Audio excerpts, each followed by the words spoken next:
human behavior is not going to change very much, but the assistance around us, the knowledge that we have at our fingertips, literally, will be profound. Think about what you know now from your use of Google, right, compared to before Google. And now imagine when you have an assistant that using Google or from Google that can really upcharge what you do. It'll be a very, very powerful world. And I think Europe has always been the fountain head of civilization for the world. But today, I think especially with AI, the playing field has changed quite a bit. I think any business in any industry that isn't focused on trying to think about how they should leverage AI is going to become obsolete. I love the theme of, of invest with purpose, because the same thing's true with investors. There are so many ways you can invest that help humanity, that help make this world a better place. This event here at FII is a beautiful assemblage of the capital, the technology, and the national leaders that are helping to create the future. The most important component for us as an asset manager when it comes to AI is fusing the human touch with the technological advancements and being able to generate returns in a more efficient way. What is going to be the most revolutionary change is being able to use massive amounts of data, using AI and all sorts of other tools to enable our teams with the technology and information to deliver mass customization in a way that the world has never seen. I think sports that really think about how they connect down into the pyramid of participation and fans and connect direct with them are going to be the ones that stand the test of time. The world is such an exciting place, and we realize that out of all the work we do is that whatever investment we put in any country, the ripple effect in the economy, on people's jobs, on creation of new businesses and growth, it's 3 times.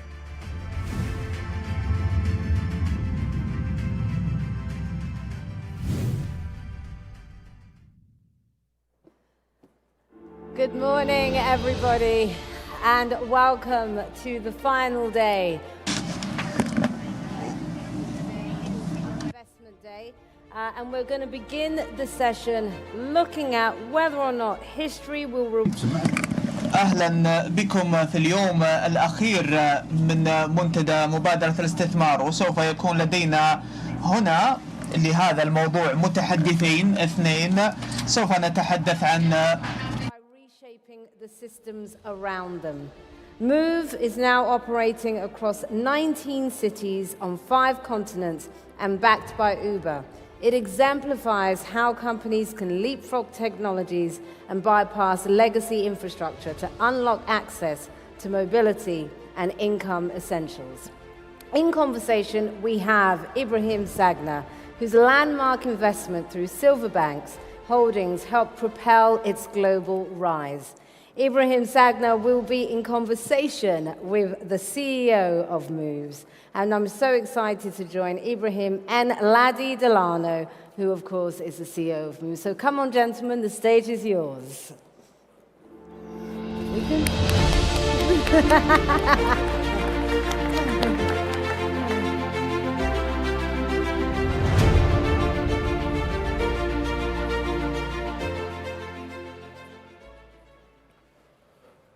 So, Ladi, Hi. Top of the morning to you.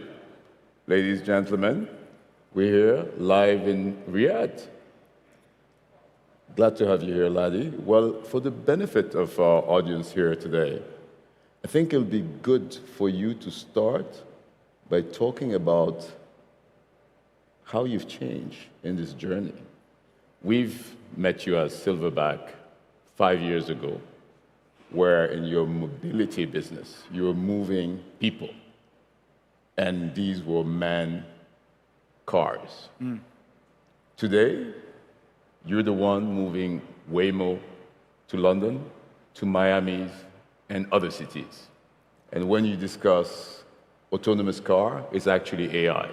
It's the biggest manifestation and crispest utility function of that new technology. Why don't you start telling us about this new life of yours? No, great. Firstly, thank you very much. It's a pleasure to be here, and morning, everyone.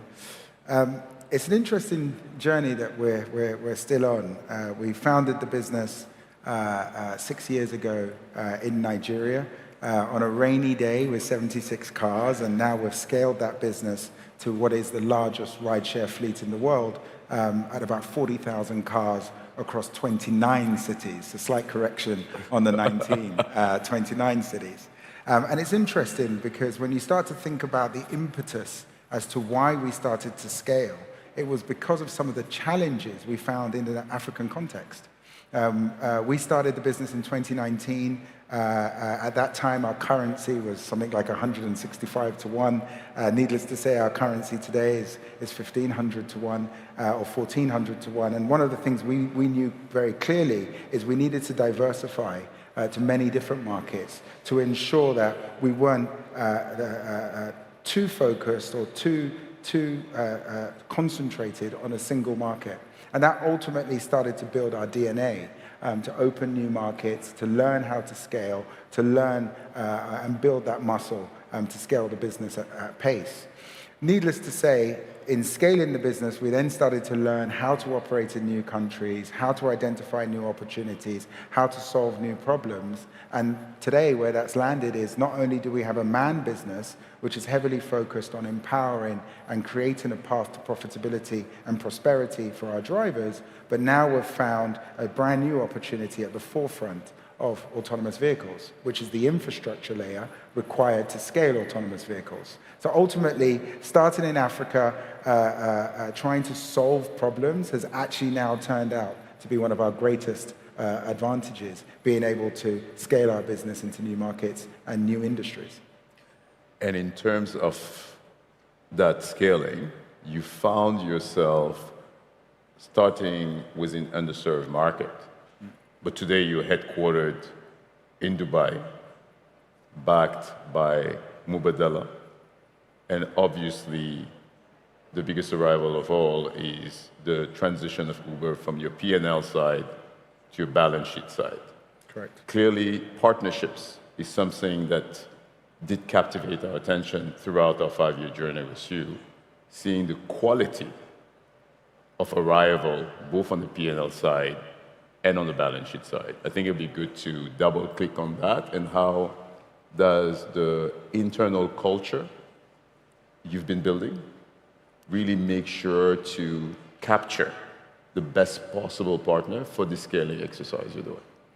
Sure. I mean, the same institutional voids I spoke to that created opportunities for us to build that muscle to scale have also kind of created the opportunities for us to find new partners. So the first part of that question is, we moved here to the GCC region. We formed a partnership with the UAE. If it wasn't for the UAE, we wouldn't have been able to scale to the degree that we've been able to scale. I mentioned to somebody earlier on, Dubai is pretty much 6 to 7 hours away from every single market that we have. Very easy to get to, very straightforward. So moving here, moving our headquarters here about 4 or 5 years ago, I would say is critical to the growth that the company has been on. But moving on from that and talking about partners, I'm still pinching myself that we started with 76 cars and Uber was this very massive company. We were trying to solve a problem for them, and now they sit on my board. And now I deal with the Uber as shareholders, as board members, as well as partners. And being able to kind of build that relationship with such a large multinational has been an amazing journey. It's been difficult and challenging at times. We don't always see eye to eye, but I think one thing that we have learned is that as long as we work together, as long as we look at the problem we're solving as a problem, a challenge, then we always find the right solutions, no matter how challenging those discussions can be. Building that muscle with Uber as a partner, we've now learned it's actually transferable. because as you mentioned earlier on, now Waymo is a partner, as you know, and Waymo ultimately is part of the Alphabet Group, which is one of the largest companies in the world.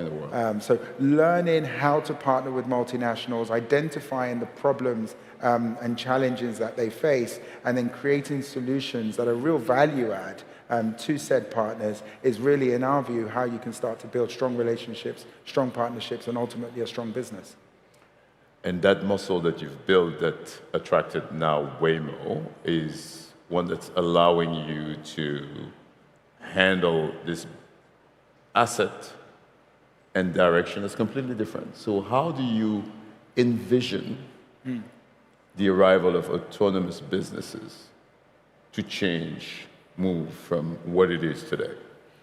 Yeah, I think, I don't think, generally speaking, many people acknowledge, to your point, that autonomous vehicles is by far the first and largest physical manifestation of artificial intelligence.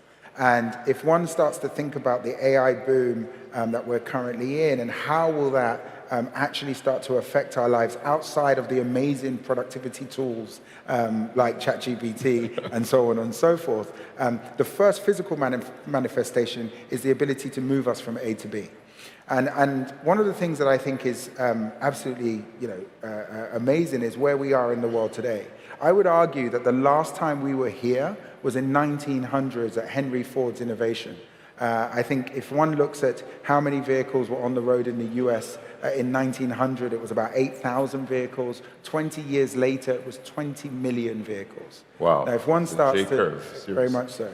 If one takes that lens to autonomous vehicles, today we have obviously thousands of vehicles, but 5 years from now, we honestly believe that in most developed markets, the majority of the ride-hailing space will be moved autonomously.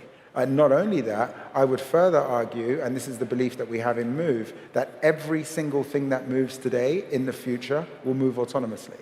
So where we've positioned ourselves in that ecosystem is that infrastructure layer, ultimately providing the infrastructure required to ultimately scale L4 autonomy, L4 technology. Obviously, Waymo is our first partner. Publicly, we've announced that we've partnered with them in Phoenix, in Miami, and recently we've just announced bringing autonomous vehicles to London, which, needless to say, is super exciting for me. That's where I grew up. But it's just amazing. It's a once-in-a-lifetime opportunity, not only to build a business in this space, but to affect the daily lives of what's going to end up being millions of people, how they move from A to B on a day-to-day basis.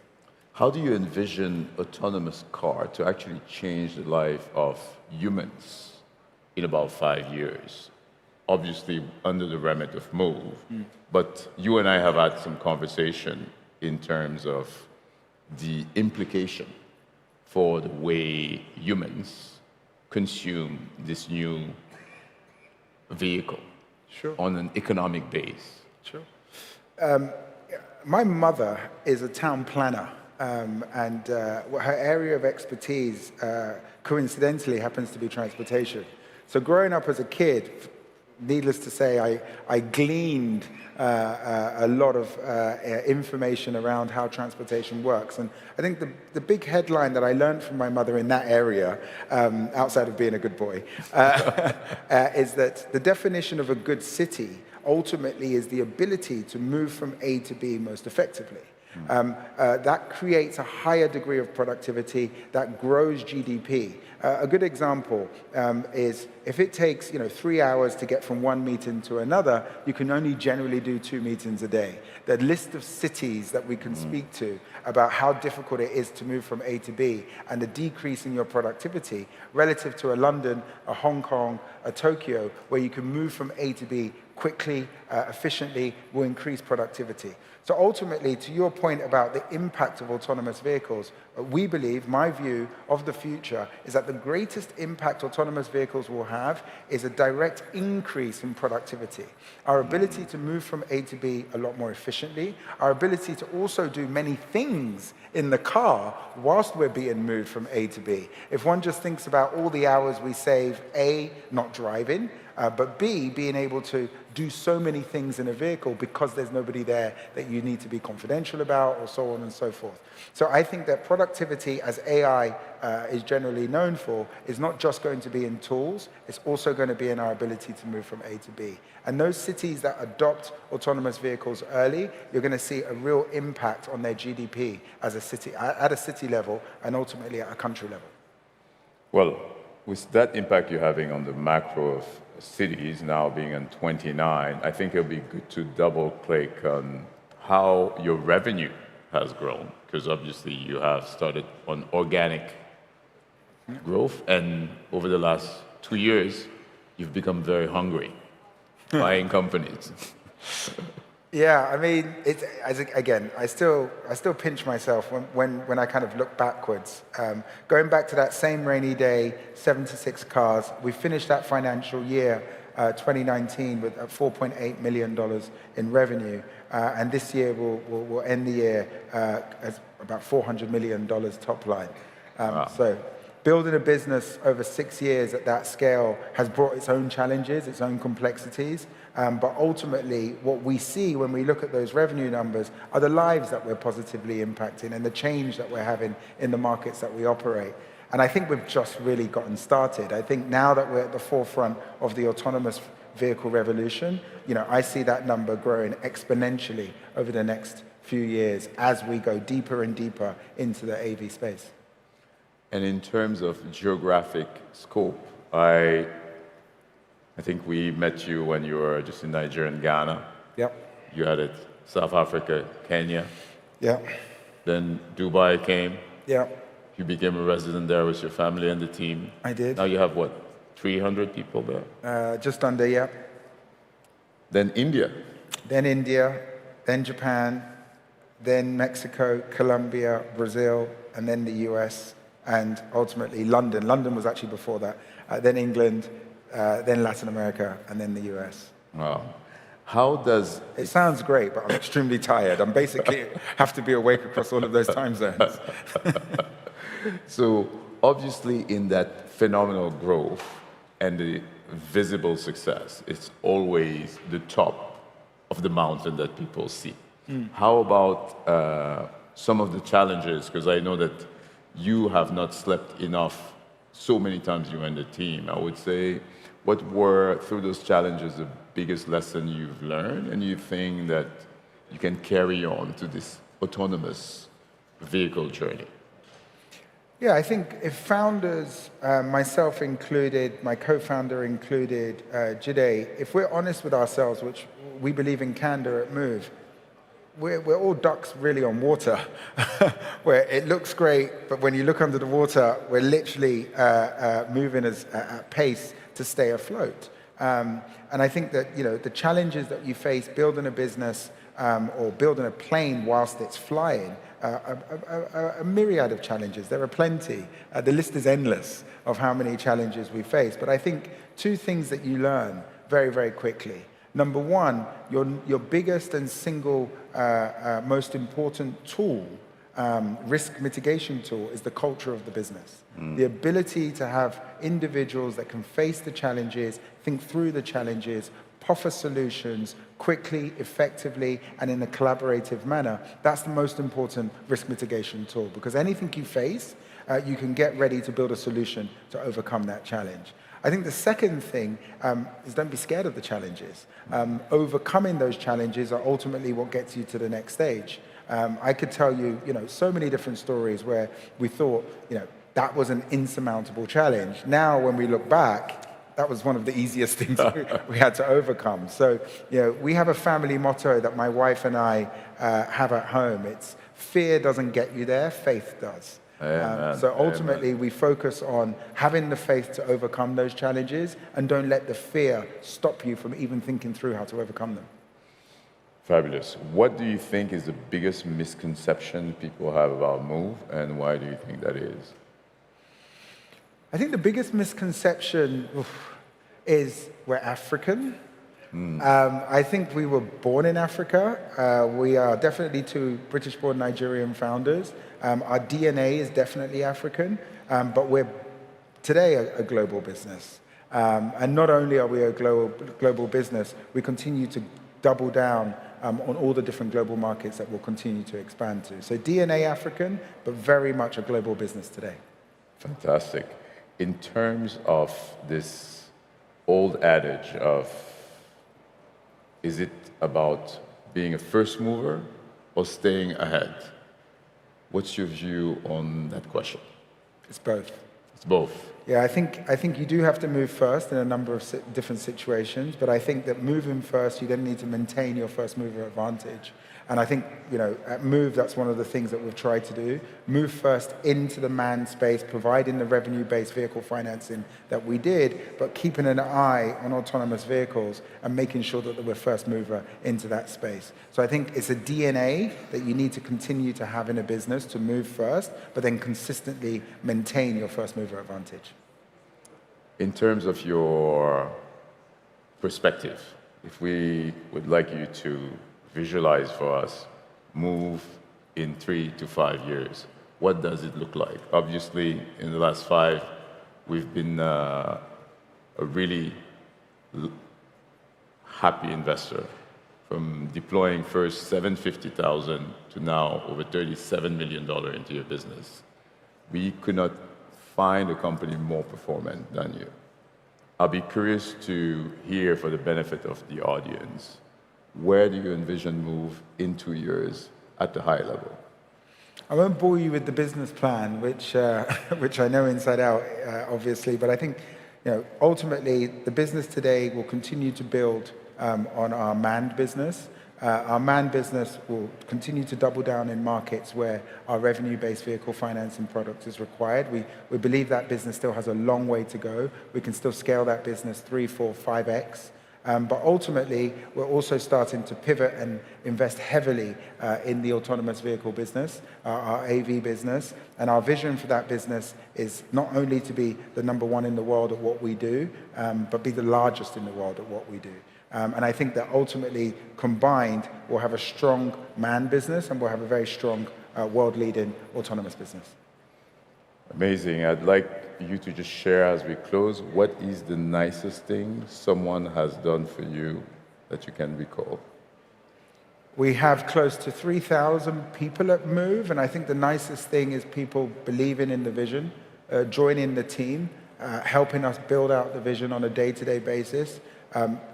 Every single Moove team member that wakes up every morning, that takes my calls, that answers my emails, I think the commitment, passion that our team have, that's the nicest thing anybody's ever done for me, and I thank them all for continuing to support me and support the vision, likewise with our investors, and likewise with our partners and stakeholders.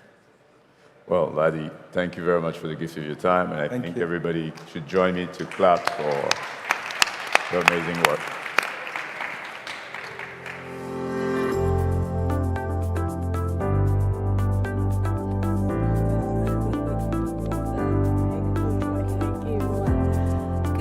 Another round of applause for Ibrahim and Ladi, please, everyone. Thank you.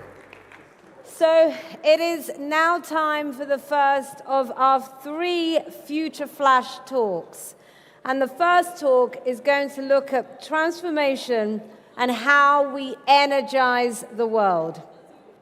For 2 decades, the global energy transition has been defined by a race to scale intermittent renewables. Yet this strategy alone cannot solve the fundamental challenge in terms of what is needed for powering a heavy industrial 10 billion. If we could ask you all to move slightly out for those that are leaving the auditorium, please. The challenge in powering a heavy 10 billion person world. In this Future Flash, the leader of one of the world's foremost fusion energy companies makes the case that we are finally on the cusp of harnessing the power of the stars on Earth in delivering a new source of clean, safe, and limitless base load power. Will you please put your hands together for Dr. Michael LaBerge, founder and Chief Science Officer of General Fusion.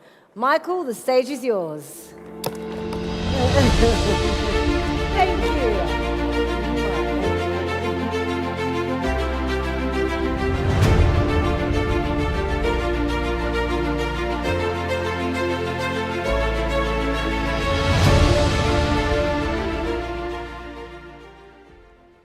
Good morning, everybody, and thank you very much for inviting me at this conference. Today, I will talk to you about an amazing new technology, something fantastic, something transformative, fusion energy. We are in the middle of the fourth industrial revolution, a bit like the Wright brothers, and when they walk on the moon for the first time, there's new technology that are appearing left, right, and center. AI, robot, electric car, self-driving car, flying car. Those are fantastic and will change the world as we know it. However, there's a little bit of a problem with all this. It needs energy, needs a lot of energy. How much? It is predicted by 2050, we will require 20% more energy to run the planet. That is a lot of energy. And we need to do that without wrecking the planet. How are we going to do this? Well, with fusion energy, of course. I'm Michel Laberge. I am the founder and the Chief Scientific Officer of General Fusion. General Fusion is a company in Canada, in Vancouver, and we're developing energy for fusion. I did my PhD long time ago, long time ago, in fusion. After that, I worked for a couple of years in the industry building laser printer. There I worked to be a bit more practical, you know. However, I look at the situation of the energy and I didn't like what I was seeing. In Vancouver, where I live, you look in the sky in the summer and someday you cannot see the sun. There's so much smoke from the forest fire that you can't see the sun. That's no good. I decided I will fix it. The mission of General Fusion is to produce a safe, clean, reliable, practical, economic power plant running on fusion to put electricity on the grid. As you know, we have some issues with the energy today. We need to fix that. We need to decarbonize the source of energy. There's a rapid increase in energy demand because of AI, the data center, the electrification of various industries. Also, one of those days, we will have to remove all the CO2 that we are pumping in the atmosphere. Now, solar, wind, batteries, geothermal, all those things are pretty good, and we need more of it. However, it's not going to cut it. We need something with a little bit more oomph, a little bit more energy, higher energy density, solid, reliable power to make a stable grid. What we need is fusion. Fusion is the ultimate way of making energy. Nature have worked out how to do fusion billions of years ago. The big moment right now is that we managed to control this system here on Earth. Fusion will have global implication, a huge market. Think about it for a minute. Clean, safe, abundant energy, $1 trillion market. What do we need to do this? We need a solid design for a power plant that makes electricity from fusion. Now, most people think that fusion have never happened or will happen a long time in the future. That's actually not quite correct. Fusion is much closer than you think. How does it work? What is this fusion? Fusion is the process inside the sun and all the stars. You take two hydrogen atoms, you fuse them together, and you make helium and a lot of energy. Helium is the gas in a party balloon. But there is a small problem. Those two atoms, they are positively charged. So if you remember your physics 101, maybe you don't remember, but anyway, two atoms positively charged, they repel each other. So if you want to do that, it doesn't work. Fusion doesn't happen. However, if you heat the gas, the atoms go faster. If you heat the gas really, really hot, the atoms go so fast that they go against the repulsion, they touch each other, make fusion, and a lot of energy. The temperature to do that is 100 million degrees C, rather hot. It's the same temperature in the middle of the sun.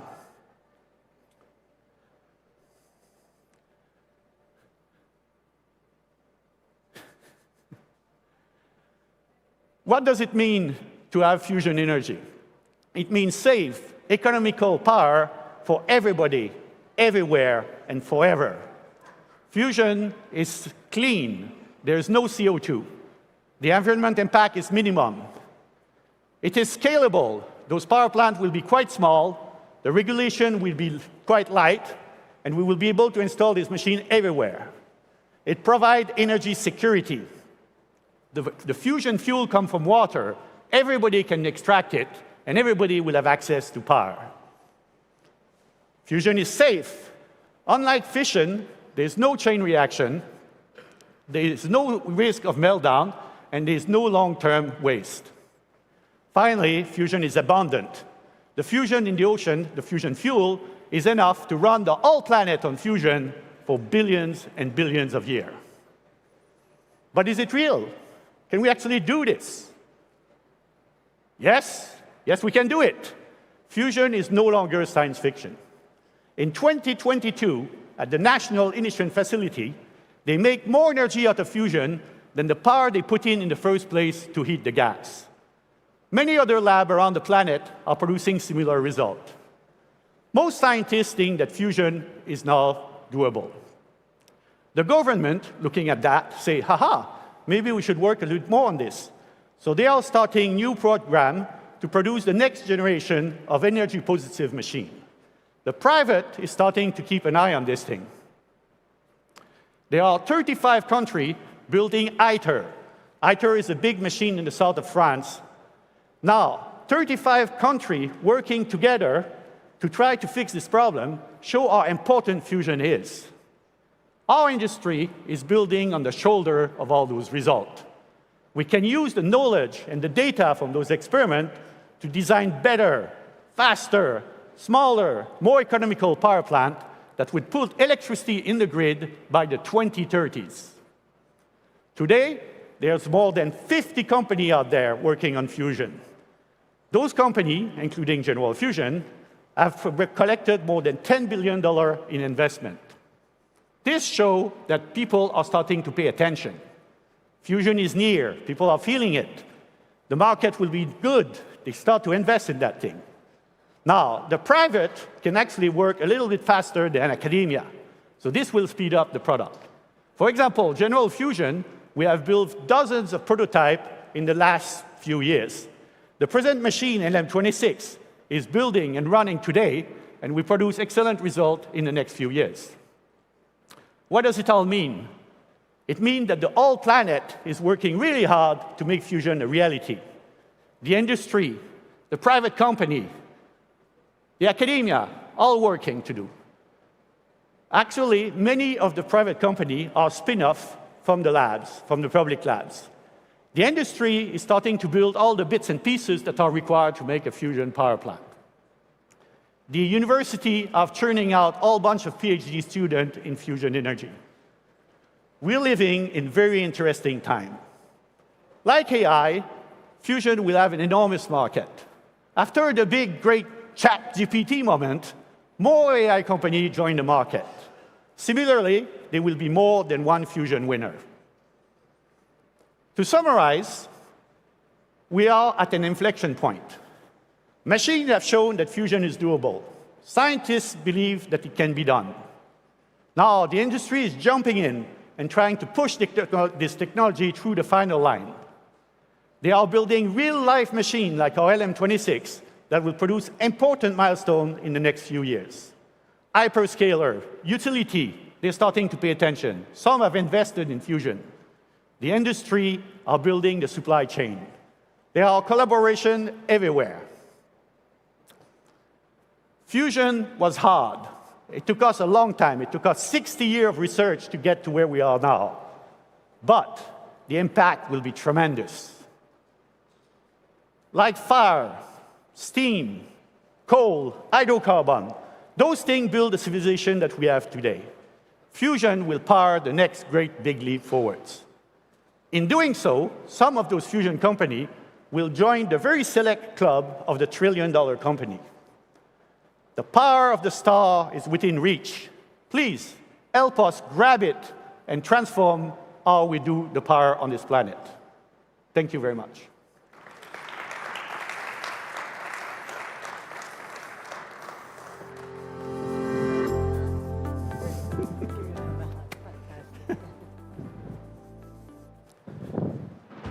A great unraveling is underway. Tariffs and trade barriers are rising. These fractures are straining shared systems, from financial networks to energy grids, even to academic research communities. Yet, as old ties weaken, new alliances are born. BRICS now spans 10 nations, representing over half of humanity. Proof that fragmentation is not disintegration, it is realignment. As the world fractures, new centers of gravity form. We see the same pattern in our daily discourse. As debates polarize, divisions sharpen, but groups grow closer inside their own beliefs, united more fiercely than before.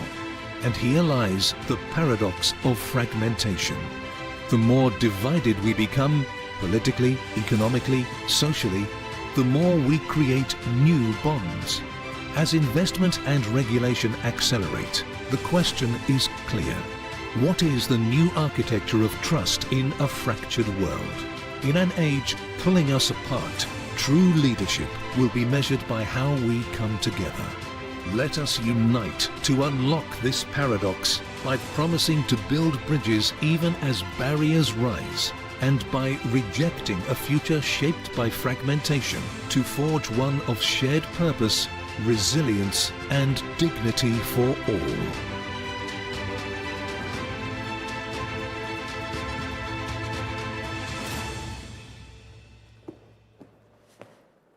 Hello, everybody. Okay, so we now have a fireside chat between Tom Giles and Kasser Yunus, co-founder and CEO of Applied Intuition. And they will be looking at who will disrupt and who will be disrupted. Enjoy. Welcome, gentlemen. Can we?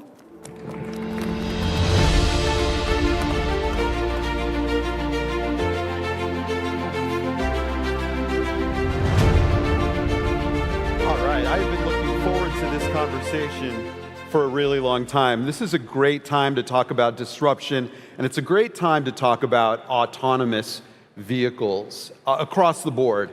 Autos, drones, and other vehicles.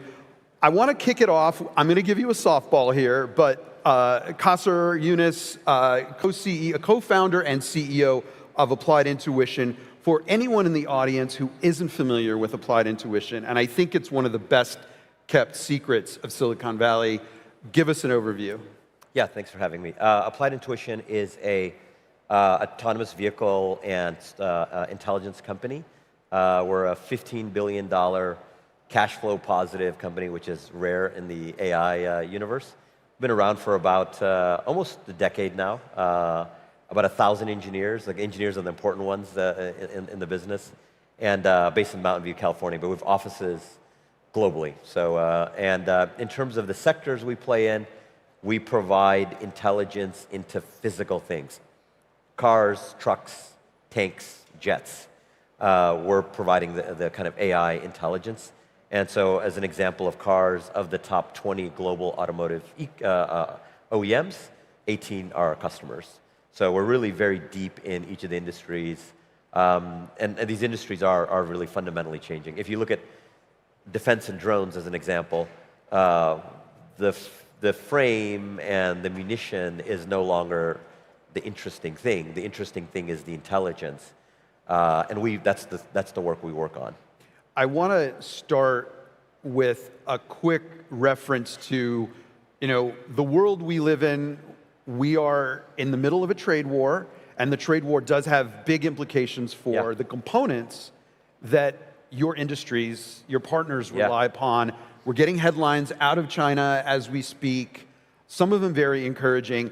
I guess my question, because we don't really yet have the resolution to this standoff between the two countries, though we're getting positive signs, what impact has trade tension had on the industries you are involved in? Yeah, massive and significant. We're truly a global multinational, and as are all of our customers. The car business, as an example of construction, mining, trucking, defense, we just use the car business as the proxy here, is as international as you get. There's no There's no individual component or individual vehicle that is single sourced from a specific country or a specific region. Right. And so, you know, it's like it's like a body. So if you pinch one side, the rest of the industry feels it. So I think our customers, you know, the economy broadly speaking, when there's uncertainty like that, the entire supply chain kind of tightens up, and that's not good. Right. And so I don't think you would ever meet a customer of ours who would say that the Tariff War is a positive thing. Sure. Would You're that talking be- about rare earths from China. You're talking about chips manufactured on behalf of U.S. companies in You're talking about the factories in software Taiwan. that goes from 100%. Silicon Valley to the rest of the world, which is also part of that supply chain. And so I think you know, the reality in this kind of world that we live in is, you know, we're all swimming in the same pool. So we have to find out ways to work together, and that's both in terms of tariffs, but also in things like IP and things like respecting, you know, the property rights of other nations. And things. So that's all somehow connected and constrained. They're not completely separate. Ideally, we'll get some resolution to that very, very soon. You talked about the interdependence. It's components and parts from across regions, across countries. A big theme here at FII has been this concept of sovereign AI and the need for either nations individually or regions specific or regions generally to be more adept at ensuring their own supply chain is intact. Maybe talk a little bit about kind of what you're doing here in this region, aside from attending this conference, and how strategic MENA is for you. Yeah, so I mean, aside from personally, I know the region, but from kind of a business perspective, MENA is, and Saudi specifically, are significant players globally in this movement of people and goods. I think sometimes that's simplified to, you know, energy production or something like this, but Saudi's a big player in mining and is a big player in kind of global trade, broadly speaking. And so for us, establishing an office and establishing business here is kind of the real reason we're here. FII is kind of a second. But I think where the region can play and where Saudi can specifically play is it's not China and it's not America. Right. And that's actually a very powerful position to be in. To be an independent third region or a third kind of voice. Sure. In terms of specifically for AI and kind of addressing that, there's always this question. I mean, we have business in every region, right? And so we'll be in Sweden, and somebody will say, well, should the Nordics have their own, or the Scandinavians, should they have their own AI, you know, autonomy? Or if we're in Japan or if we're in Korea, the similar topics come up. What I say there, and I think it's relevant and important here, is AI it's kind of like the old saying about when you fight a war, the generals tend to fight the last war, because the last war is the war that taught you all the things, but the world has changed, and so the new war is actually different from the last war. The last war in the industry was the internet, and the internet had this war of Google and ultimately Alibaba and the social media kind of empires that grew, and all the positives and negatives that those connotations have. So now countries and nations have this new war, which is AI, and they're trying to use the kind of previous battle as informing the strategy, but that's not correct, because the current technology is just different from what the internet was. Okay, one layer deeper. The mistake that you could make is to say, well, there's OpenAI in Silicon Valley, maybe there's Sakana out in Japan, there's, you know, there's some models, Qwen and stuff out in DeepSeek in China, and so maybe there should be a model in the Middle East or a model specific or Saudi, a foundation model. I'm more skeptical about that, because I think what's going to end up happening is if you're just in the game of copying, then you're always going to be a bit behind. And so I think the better strategy, better use of capital is to say that's already going to be a commodity. Right. What can we build on top of that that's in the application layer? I do believe native AI expertise is absolutely required. Let me use another example, defense. There's one thing you can do is you can buy weapons from somebody else, or you can develop weapons. There's a huge difference, because when you develop weapons, your nation understands and has sovereignty to deploy those weapons. Sure. Same thing in AI. Yeah. So I wouldn't. So my summary answer is, I wouldn't copy OpenAI, but I would become an expert in AI, and that means probably, if you're looking at 2025, working at the application layer. So how can I expect to see your technology applied in vehicles, in actual physical things across this region down the road? If all things that you aspire to come to pass. Yeah. So consumer cars, obviously there are car companies here, Lucid's here. There are mining companies, Ma'aden and others. There are ports. All of these physical things are going to be automated and they're going to be made intelligent, and we want to play some role in that. One of the concerns that a lot of people have about AVs, whether it's cars or trucks, drones, tanks, is the degree of safety. Yeah. The role of the human in the loop or on the loop.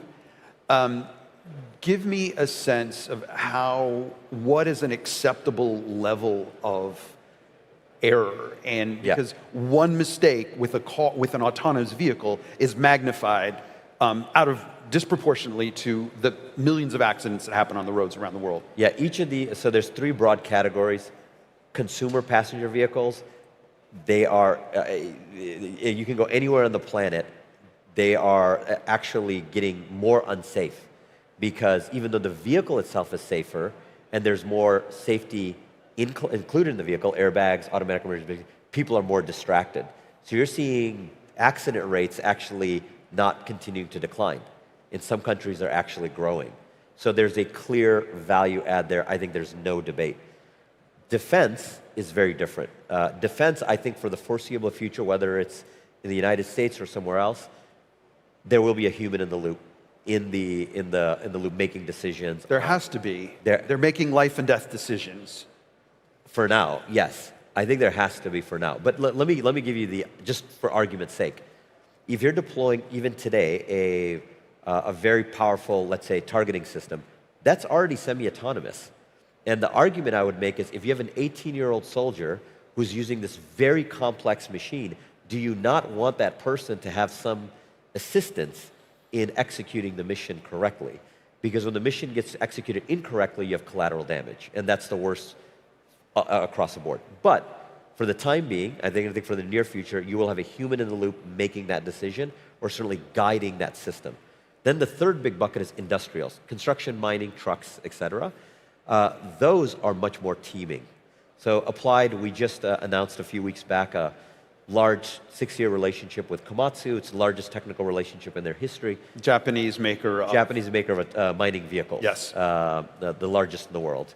And they do these giant hauling machines. The product that we're building there is, as the mine operator walks up to the vehicle knows who they are. And as the operator sits in the cab, they work together with the machine. It's a teaming situation. And we think industrials, that will be the case for a while. It's AI that's around you rather than an AI where you prompt and it comes back. Or in the consumer passenger vehicle, it's an AI that just drives. You're really working together with an intelligent machine. I want to give you a couple minutes to talk about, again, another big concern when it comes to AV is job displacement. Driving professions, one of the biggest employers in the US, in particular, my area of expertise. What do you say to the concerns that you're basically creating systems that are going to put a lot of people who need jobs out of work? Yeah, I mean, I think this is like somewhat faith-based, faith in capitalism. Anytime we've had new technology in the history of mankind, we have not had less problems, we've had more problems. More problems means more opportunities. Yes. So whether you remove the elevator operator from elevators, whether you remove the physical person who carried memos in offices and that went to electronic mail, we don't think, where's the person who's moving the memos around in the office, because email and texting is so much better. If you take food delivery as a good example, it's a very recent phenomenon. Food delivery, the view before was, well, people are not going to go to restaurants, there's going to be less waiters and less waitresses, and this is going to be a big problem. Maybe we shouldn't allow it. But a new class of work emerged, which is literally delivering food. So take the phone as an example. As the phone expands into all of our pockets, things like WhatsApp, or even more a clear example, Snapchat or Instagram, you can't even imagine them before the phone. So as autonomy becomes ubiquitous, new things will emerge that we can't imagine right now. It would be the first time in the history of mankind where we would have less work with new technology. I'm not worried about it. I know a lot of people worry about it. I think our human natures, you know, we grew up many thousands of years, and we're very focused on fear. And our brain goes to fear because that's the reality we lived in before. Let's stay on fear for just a moment. About 10 years ago, there was a period of great exuberance around AVs, around the time Intel bought Mobileye, and we saw what happened there. You said in an interview with CNBC, it was a period of failed promises and false starts. Yeah. What happened, and bring us from there to where we are now? Yeah, I think for the investors in the audience, especially investors who are writing checks into AI companies, I would be extremely concerned. The reason I say this is prices are disassociated from traditional valuation methods like discounted cash flows. And instead of just talking about today and the AI kind of run up today, we can go to 10 years ago with self-driving. There are a lot of companies that raised a lot of money in self-driving and resulted in nothing. Not a little bit, nothing, zero. Companies that raised billions of dollars that went to zero.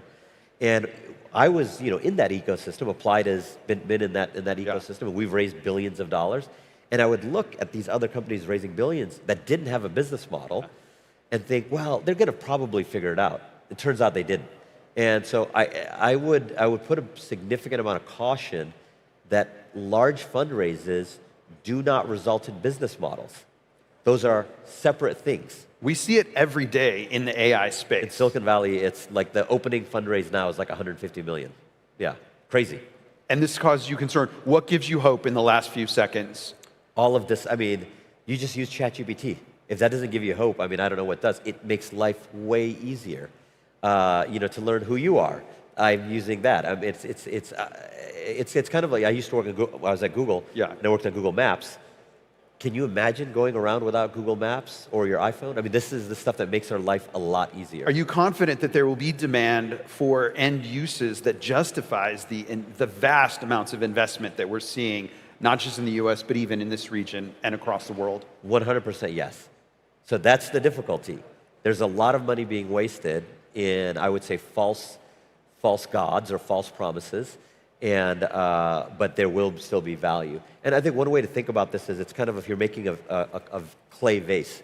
You use a lot of clay and you ultimately, you know, you make a vase out of that. And as an investor, whether you're a sovereign or if you're a you know, Series A investor, it is really, really important, I think, to focus on the business model to understand how are we going to monetize this value. There will be value. So how do you make sure you make money from that value? And I think for Applied, it's in the name of the company. We set the whole company up so we would monetize autonomy by working with manufacturers rather than going direct, which is very expensive. So I think that would be my recommendation. That's a great note to end on. Qasr Younis, thank you so much for joining us, and thank you all in the audience. Yeah, thank you. Thanks. I could have talked for an hour. Yeah, we'll do it again.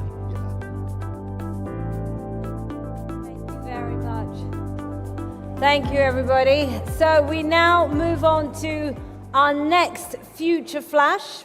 And this session will be looking at the quantum AI revolution. And to deliver this Future Flash talk, will you please put your hands together for Professor Jeremy O'Brien, founder and CEO of PsiQuantum. Jeremy?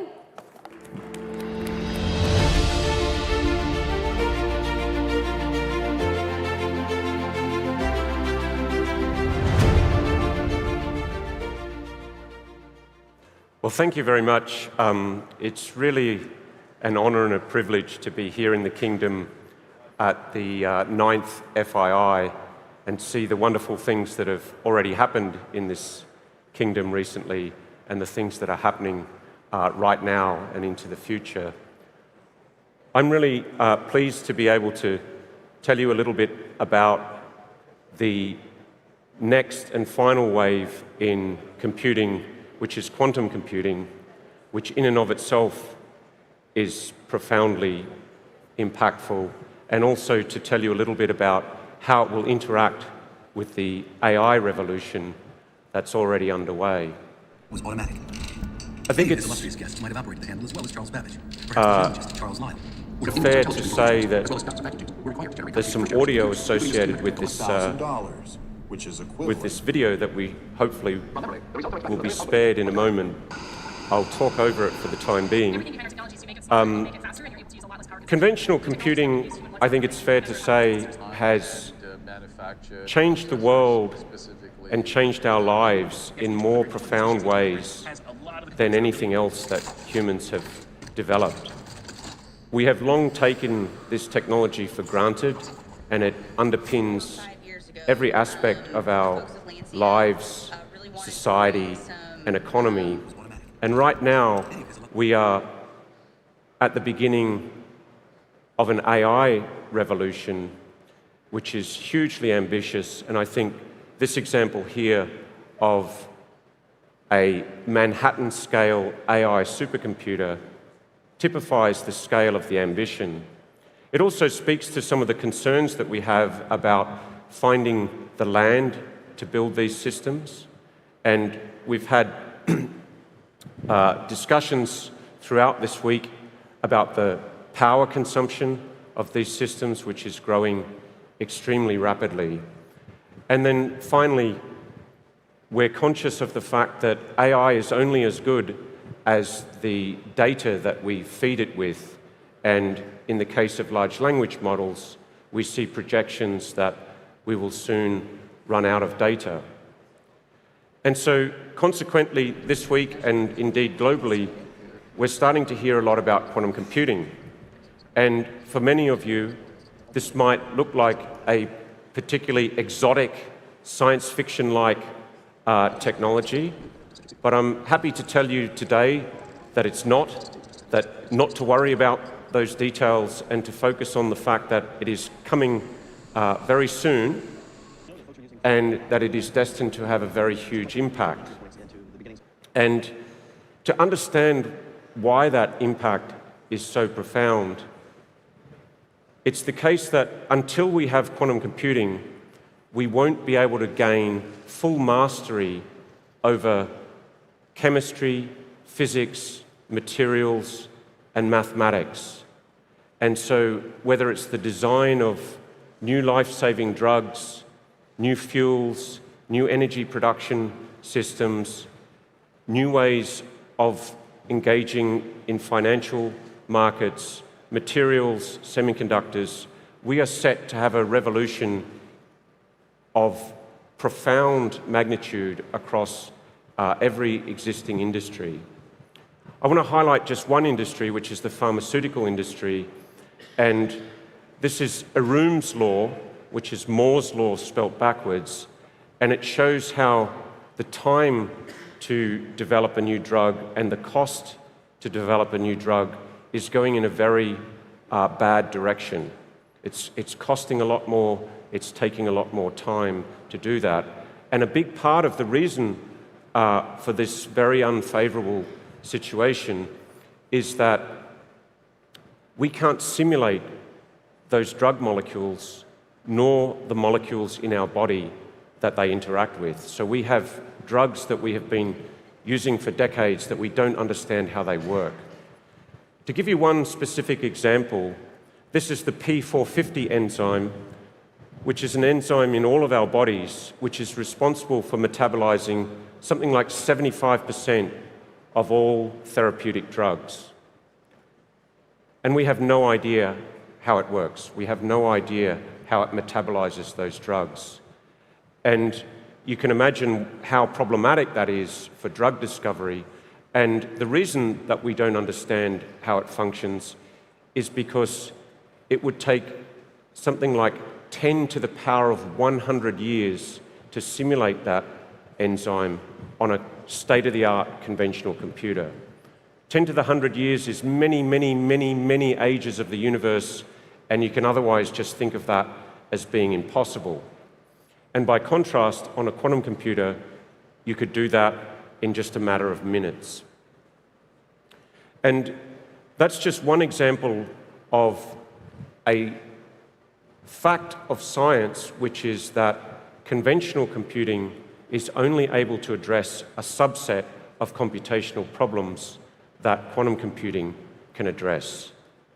Now, we are very excited that AI is rapidly saturating the problems that conventional computing can address, and we're also rightly very excited that imminently we will have quantum computing that will enable us to address hugely important problems beyond what conventional computing can address.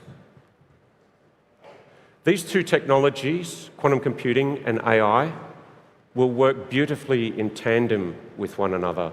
And to give you a flavor of that, AI is very good at taking huge amounts of data and generating approximate answers, whereas quantum computers don't take data, they do exact from first principles calculations. And so in this instance here, you can see that you could use a quantum computer to give you exact first principles data on molecules or materials or whatever it is.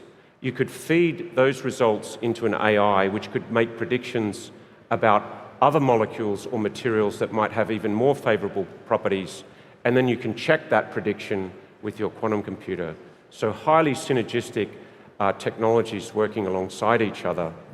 And then I think, very interestingly, at the technology platform level, these technologies are already benefiting one another. So for example, quantum computing has already led to highly advanced photonic technologies for optical switching and for wiring up conventional computers, including AI data centers. And this trend will continue as we push the limits of the technology in both domains.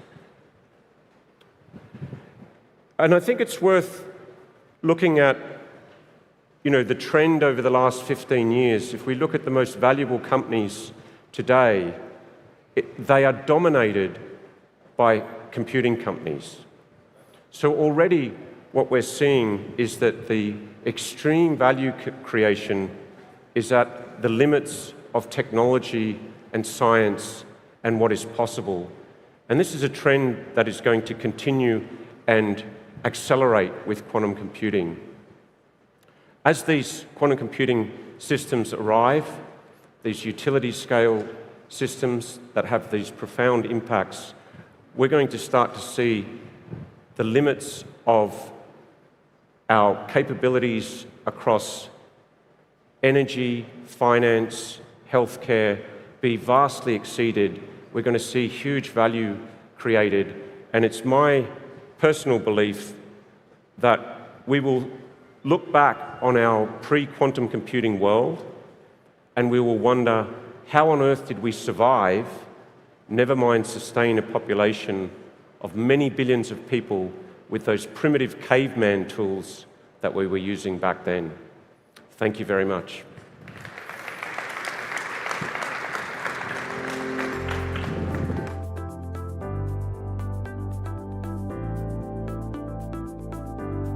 Hello, so it's now time for our final Future Flash, and in this session, our speaker will be looking at cracking the code of living for the next generation of medicine. And to deliver this Future Flash, please welcome to the stage Dr. Vishwa Kollaru, founder and CEO of NVIDIA. Vishwa, all yours.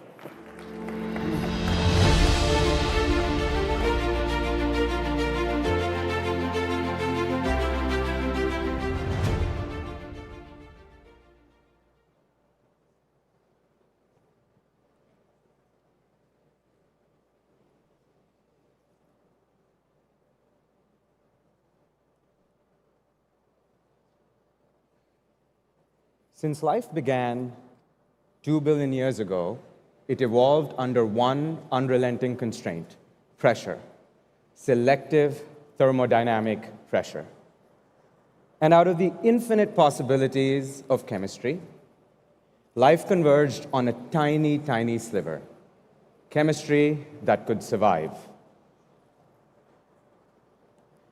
And so we evolved not just bones and brains, but complex molecular networks.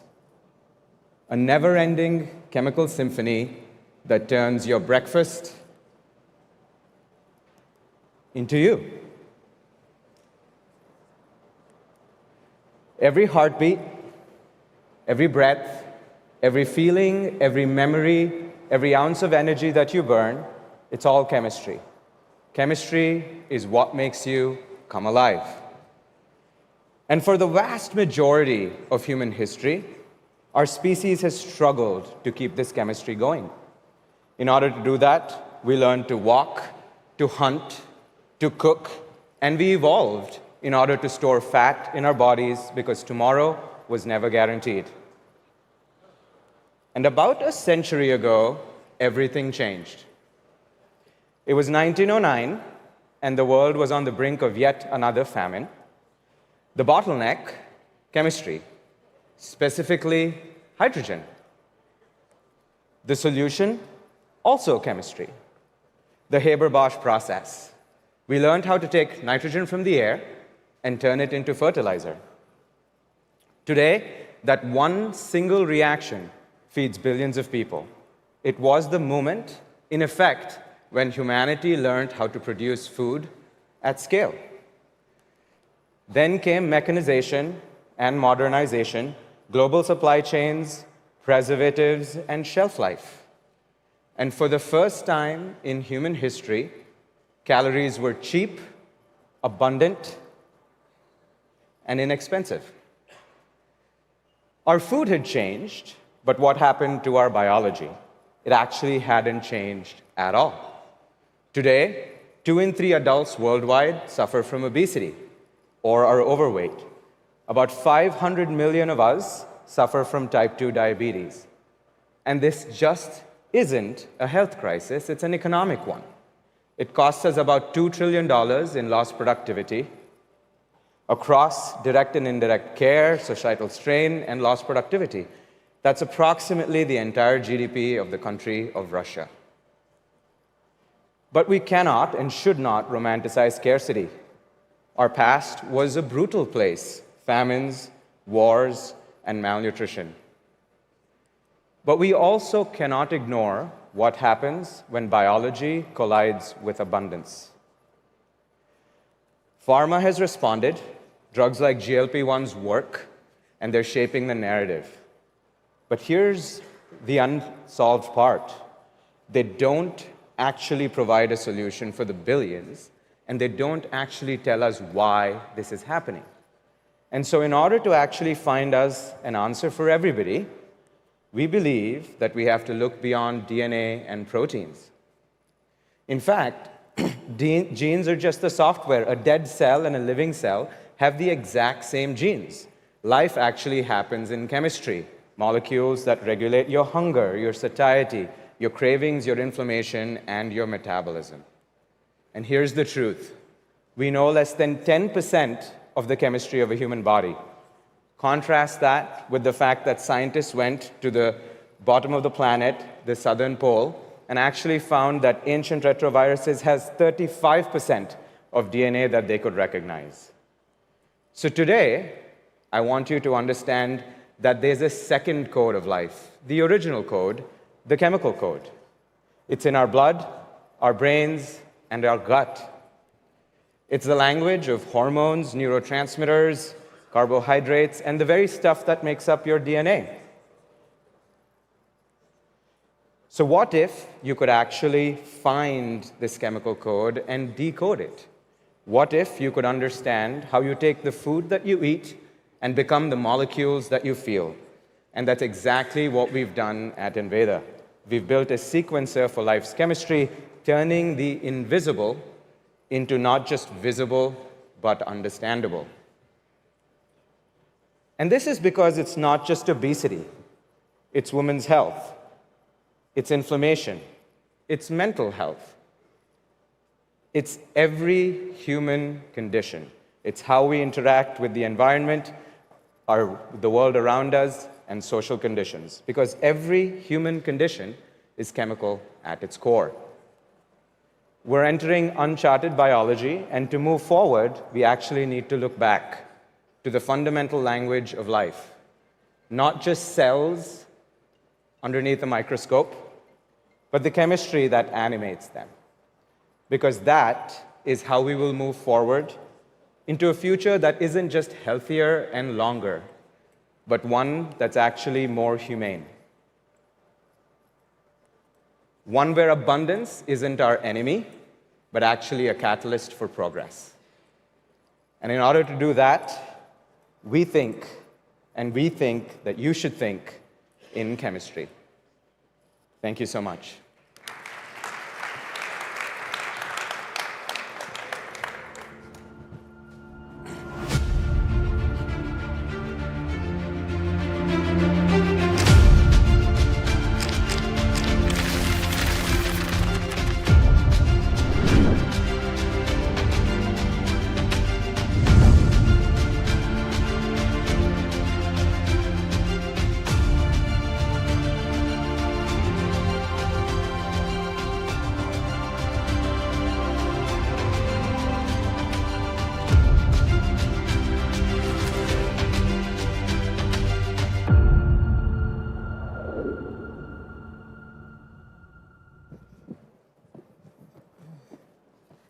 Hello, everybody. So this brings the FII9 proceedings on Plenary B to a close.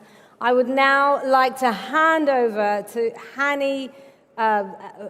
Nadine Hani, who is the senior business presenter for Al Arabiya News Channel, and she will open the PIF Global Asset Management Global Forum. So, Nadine, over to you. Thank you.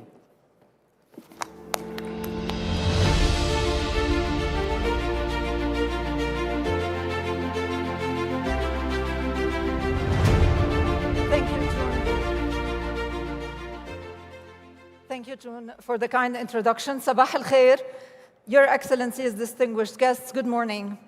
Thank you for joining us today and welcome to this third edition of the PIF Asset Management Forum.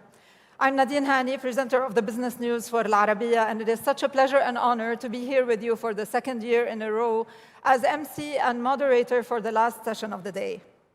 The asset management industry plays a vital role in supporting the efficient allocation of capital and management of risk in the economy, helping to serve the objectives of Vision 2030 and promoting economic growth and stability.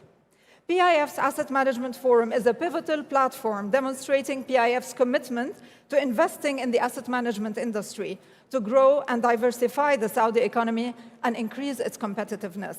It is doing so by encouraging regional and international managers to establish core presence in Saudi Arabia and recruit and develop Saudi talent. The PIF Asset Management Forum brings together key players in the global asset management industry to discuss strategic initiatives, market development, and best practices, fostering a rich dialogue on industry evolution.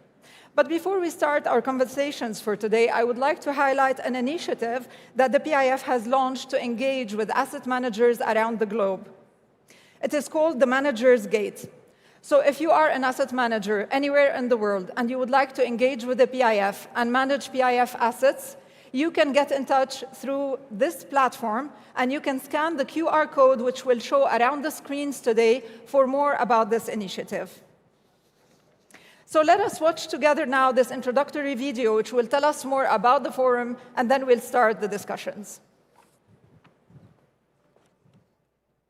Saudi Arabia's asset management industry is advancing, with PIF leading the charge, allocating strategic capital through upskilling and boosting competitiveness for industry growth.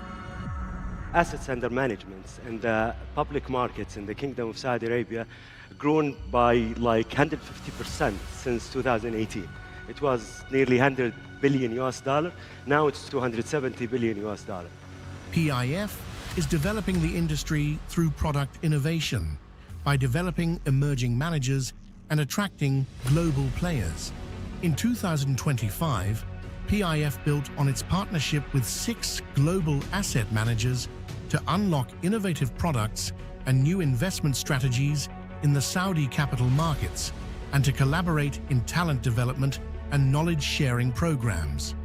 PIF is stimulating investment in the 9.3 trillion rial local market through its strategic ETF program, providing access to global investors and backing listings across the world. Launching a fixed income ETF focused around Saudi Arabia. The story is tremendous. You have great growth prospects, relatively low debt to GDP, a young, vibrant talent pool, and a really strong intent and track record of the government diversifying the economy. One of the world's largest allocators to the asset management industry, PIF is growing and diversifying the Saudi economy and enabling markets in the wider region. Today, there's $18 trillion sitting in cash in money market funds. That money needs to be invested. This is the largest career investment and alpha opportunity that I've ever seen. PIF is powering the future of asset management with its global partnerships, tech initiatives like the PIF Managers Gate and the Global Asset Management Forum, because PIF is invested in better.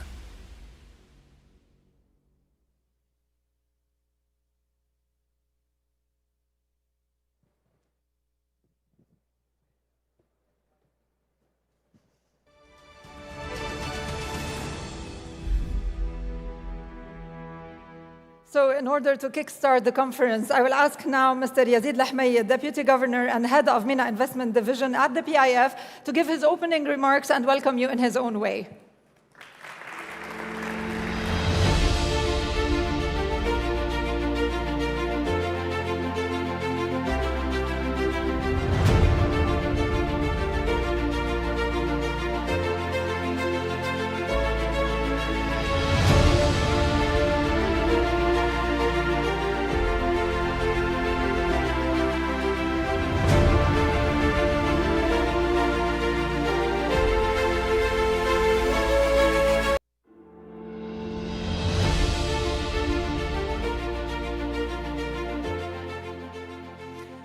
So Mr. Lahmayed will be with us in a moment. Let me give you a flavor of what we have today, the program for the day.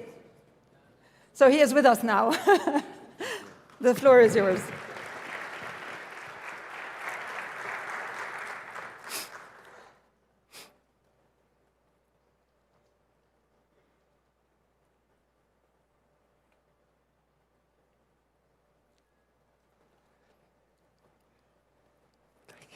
So, Your Excellencies, distinguished guests, ladies and gentlemen, Assalamu alaikum and good morning, everyone.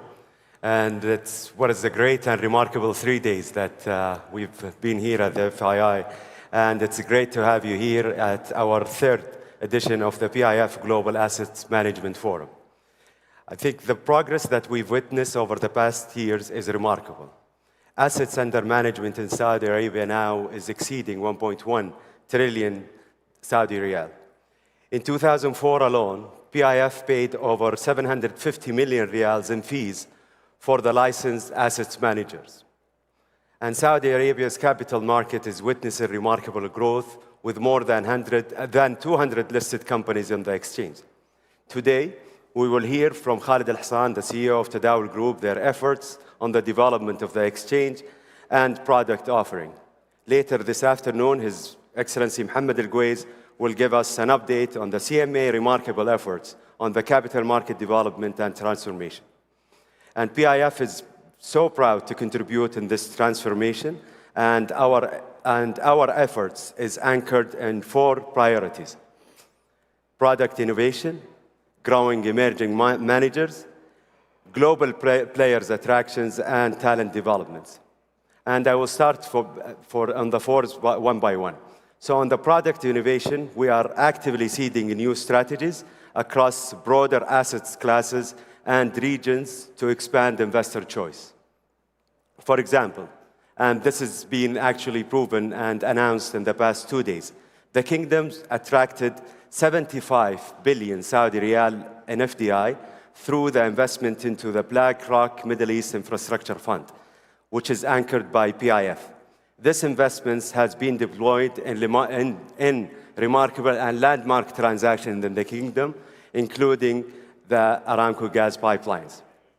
We are also introducing a new ETFs in the markets. And PIF strategy in the ETFs is aimed to attract international and foreign inflows to the capital markets and providing ease of access and diversified option to foreign institutional investors. In the last 2 years, we've launched 3 ETF products in 8 markets, touching all corners of the globe.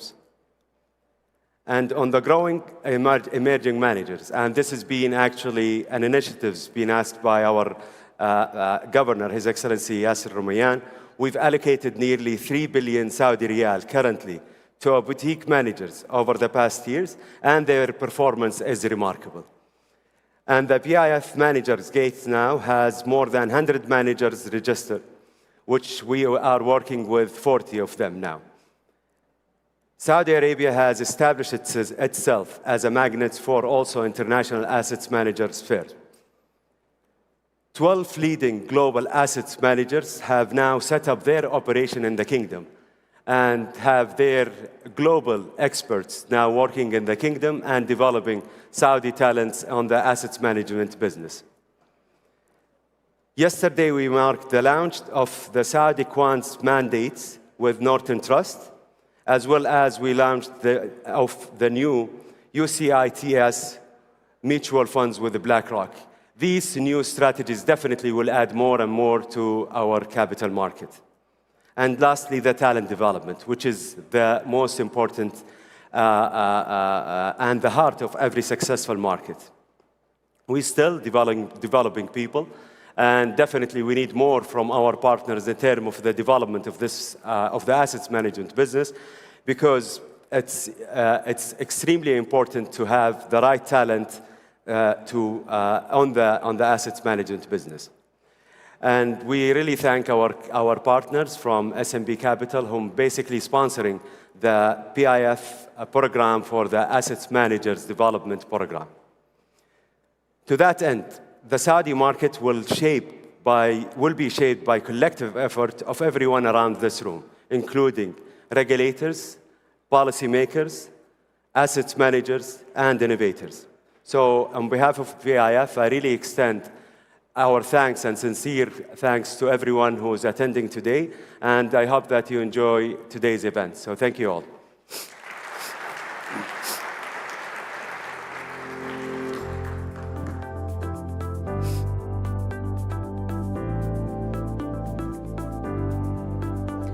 Thank you, Mr. Al-Hmayed, for your opening remarks. We now have the first fireside chat of the day, titled The Evolving Saudi Market, a New Frontier for Asset Managers. Assets under management in Saudi Arabia have grown more than 10% since 2024, now exceeding 1.1 trillion Saudi riyals. The Saudi exchange now ranks among the top 11 globally by countries, with a market capitalization of nearly 9.3 trillion Saudi riyals as of the 30th of September 2025. So what is next to cement the Saudi capital market as a global player? I asked the moderator of this chat, Mrs. Munira Dosari, CEO of Franklin Templeton Saudi Arabia, to further introduce the topic and her guests. So please join me in welcoming her and her distinguished speakers on stage.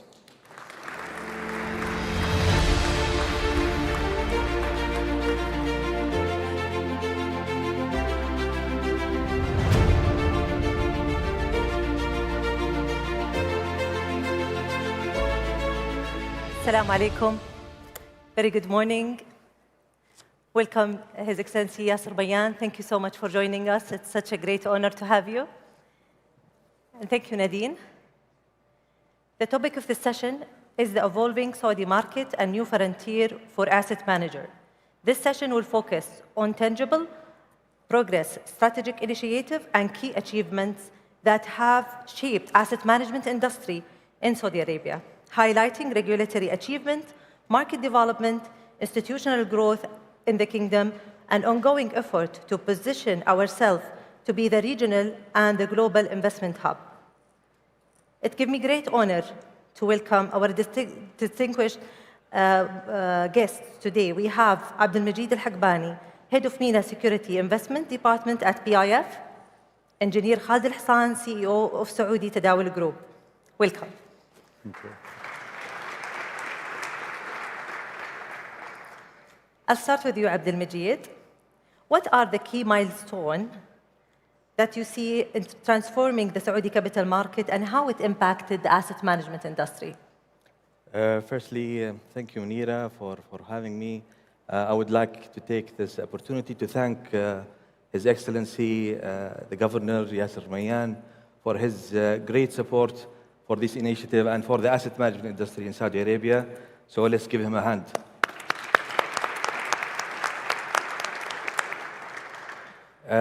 Coming back to your question, to have a strong economy, you need to have a strong capital market.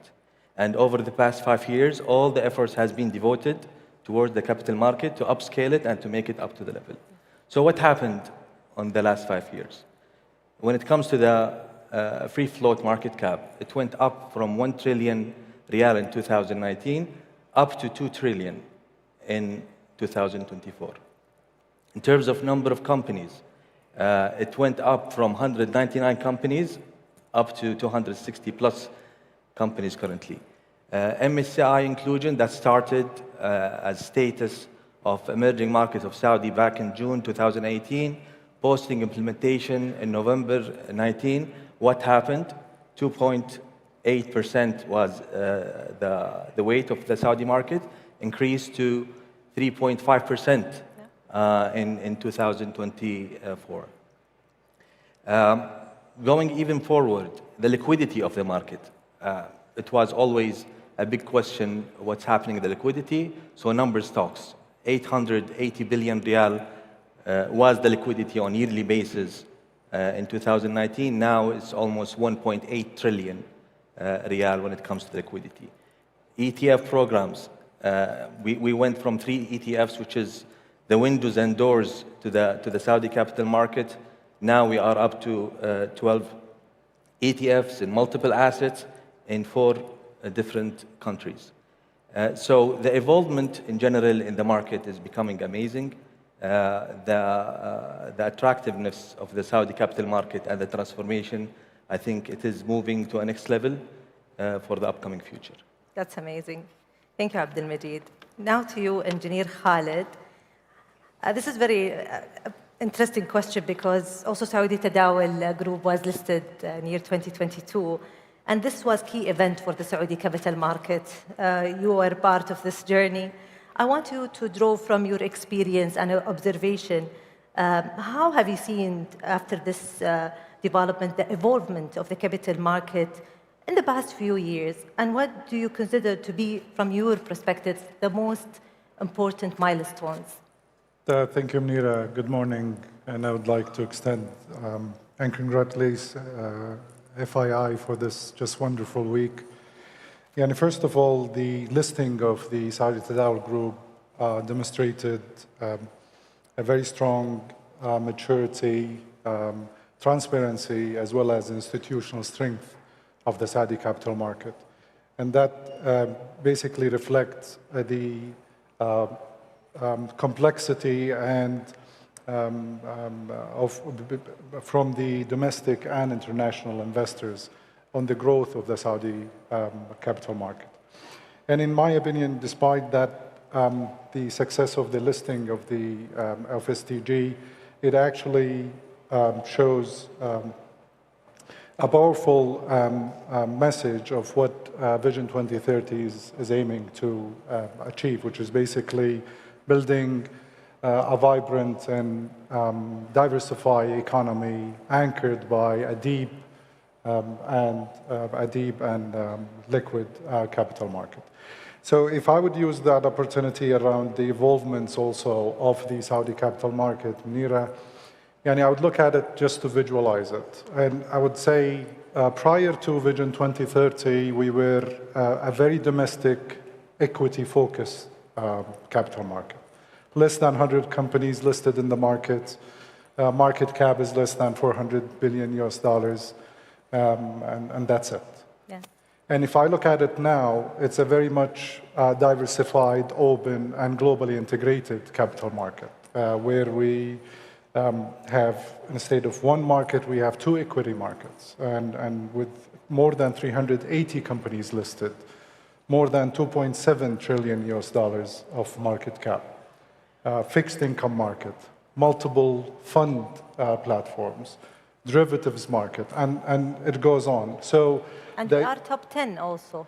we are top among the top 10 by markets cap, and if you consider, we are always between 9 and 10. And if you consider by country, we are also among 7, 8 because the consolidation of the US and China. So that evolvement just tells us there are many transformational activity happening in the Saudi market, and we're very pleased to build on this for our future. Amazing. I have actually a follow-up question to you, engineer.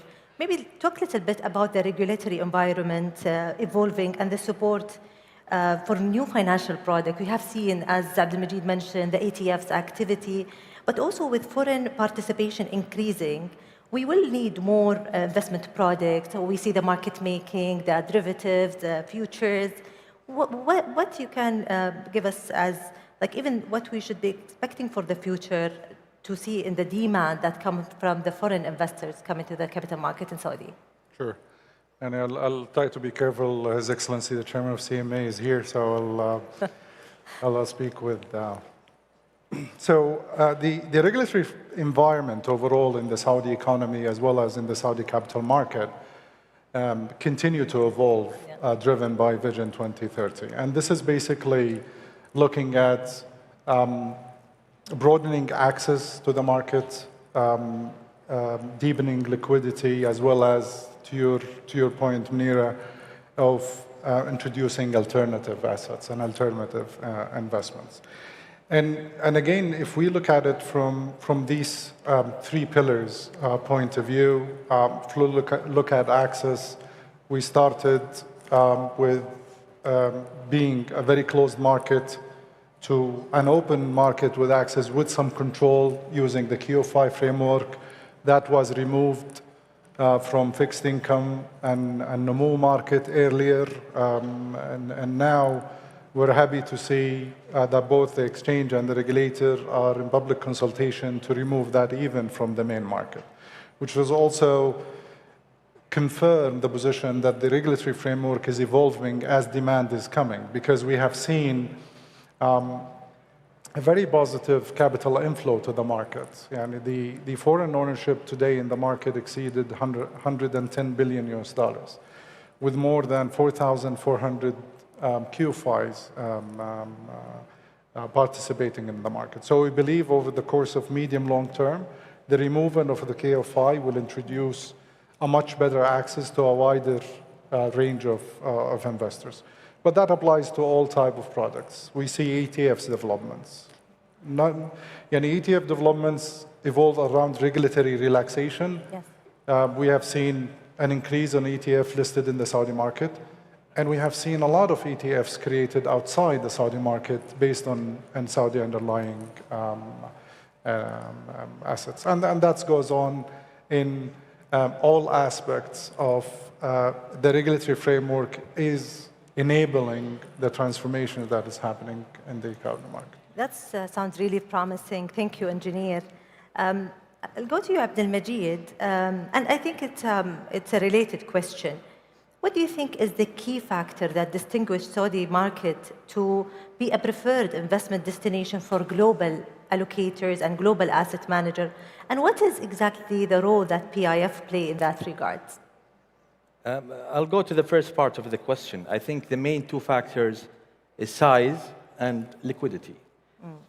Just to give you an example, so if you just go to S&P Pan Arab Index, and where does Saudi locate in the index? It's number one when it comes to market size and liquidity. In number of the companies, I guess Saudi market is around 239 companies out of 500 plus in the index. The weight is 60% plus when it comes to the index. The liquidity of the index, 73% in Saudi Arabia. So this actually gives how prominent and strong the Saudi market compare to the other markets in the region. Moving even to the regulatory part, I think there was a huge leap when it comes to what happened before and what's happening now.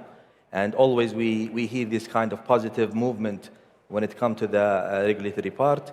I think to have a capital market, the alignment of the regulatory and the confidence of the global investor is extremely important.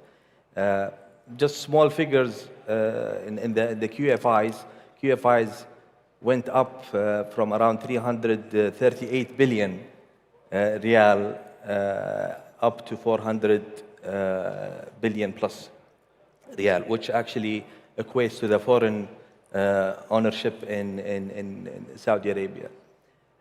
When it comes to PIF, I think PIF is one of the main pillars that actually works with the asset management industry and support the asset management industry in all factors. When it comes to the global, to the locals, emerging managers, it's all in all ends, in all products.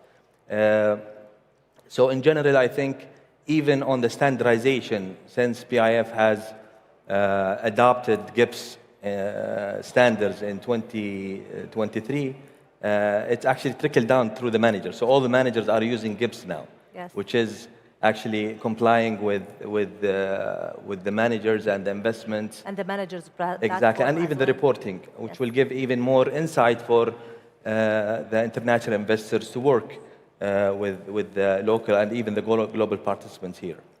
So PIF has been successfully one of the major reasons to grab around 12 global managers, to have even their offices, and always I use their kitchen and C-suites here in Saudi. And thanks for CMA and their support always when it comes to the licenses for the global asset managers.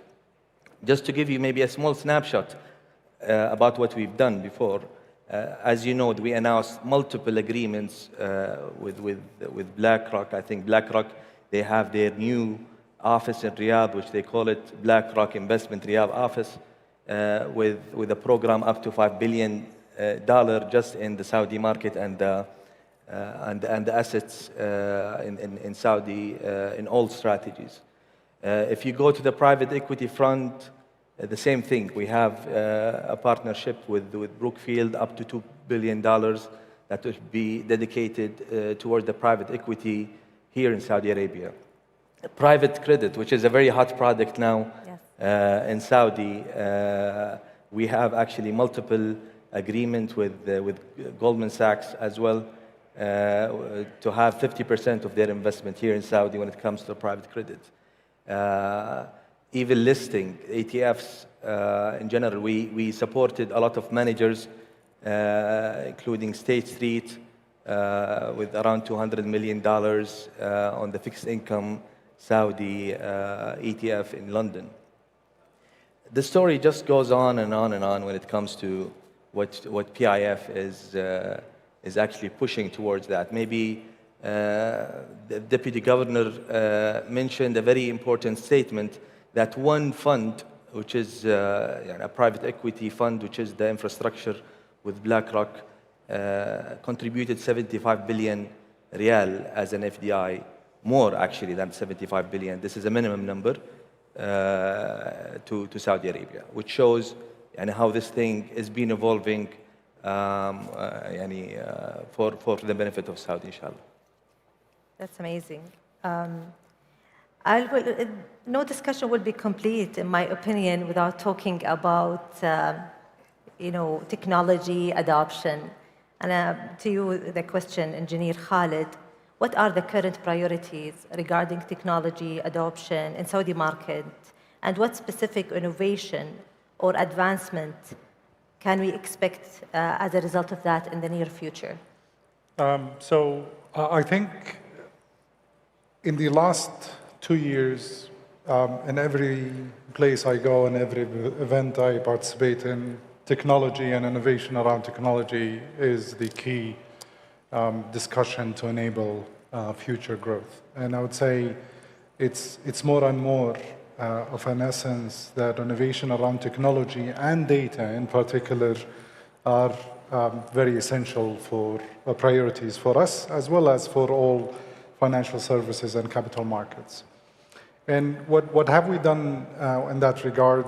A few years ago, STG have created a subsidiary focused on R&D around innovation, around technology, and then data, which has undertaking several initiatives, whether these through acquiring in the space of technology and data, building infrastructure required for our data offering and sophistication.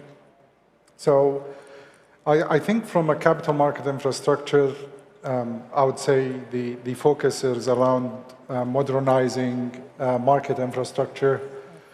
Tokenization, digitization, and fintech integration are hot topic around technology and the innovation around technology. And then if I look at it also from an asset management point of view, I think adaptation of new platforms, investment in data analytics are crucial to asset managers. And I would say looking at tokenization from the space of asset management to be part of their operations in the future is something they, in my opinion, they should always watch the developments in it. Yeah, it's quite important. My last question to you, Abdelmajid, and it's my favorite question, I have to say. Considering PIF goal to maximize return and while supporting Saudi capital market development, how do you strike the balance between these two objectives and also having in mind driving also innovation in the capital market? Thank you for this question. Actually, our investments always comes hand in hand when it comes to return versus purpose. So a lot of our initiative, we have two major objectives, which is the return, which is an easy ask from any investor, and what is the purpose actually of enhancing and development the part that will add to the Saudi capital market. So in general, let me just try to grab it on three pieces. So we have existing manager, and we have new managers, and we have even the local and global, and we have maybe connecting to Khalid's question, the technology part and how we are using the technology in this front. So we have currently more than 90 mandates across 40 managers. We started, by the way, with 3 managers back in 2019, and now we are at 40. We are trickling down across all asset classes. We started as a very plain vanilla maybe strategies, and now we are hitting actually balanced strategy, freestyle strategy, systematic strategy, which I want to talk maybe on that, fixed income, private credit, private equity, and the list goes on. I think to have or to strike the right balance between the risk and return, you need to have the right product. And to have the right product, you need to have the right managers. Yes. To have the right managers, you need to have the right, anchoring, the right regulatory part to actually motivate them to move even to the region and bring the best minds and talents here to Saudi. Coming back maybe to the systematic, I think it's one of the great assets that we are looking at. So we allocated almost 3 to 4 billion riyal to the systematic, which is almost 9% of what we want to target. And we want to even upscale it to 20% of the total active allocation that we're having. And why we are doing that, if you just put the systematic manager versus the classical active manager, you're going to find, or even against the index, 8% continuous beating the index when it comes to the systematic, which shows the power of AI and the power of data, which is actually turning down how investors are looking towards things. And it's a very, very powerful theme, I have to say. Thank you, Abdelmajid. Maybe final remark to close, and it's actually a question for both of you. In a single word, powerful word, a final thought that you can say about the future of the Saudi capital market and the asset management industry. Handus. So if it's a single word, I would say transformative, not in the shape, not in scale only, but also in nature. And I would say if you think the Saudi exchange or the Saudi capital market is growing, I would say it's not. It's transforming, from our opinion. Amazing. Actually, my message is we are committed. We are committed to the market. We are committed to the innovation. We are looking for new products. We are believing even on the existing product. We work hands in hand with all our partners. We always actually define our relationship as a partnership with the managers, not as a client. So we want to work for actually a longer time. And I would like to take the opportunity to thank all our partners, which they are attending here. And thank you for your great, let's say, contribution to what we are doing. And we are here, and we are committed, and we'll continue anchor new investments, inshallah. Thank you. Thank you. What a fantastic discussion. Thank you so much to our speakers and to our audience, and enjoy the rest of your day. Thank you. Thank you.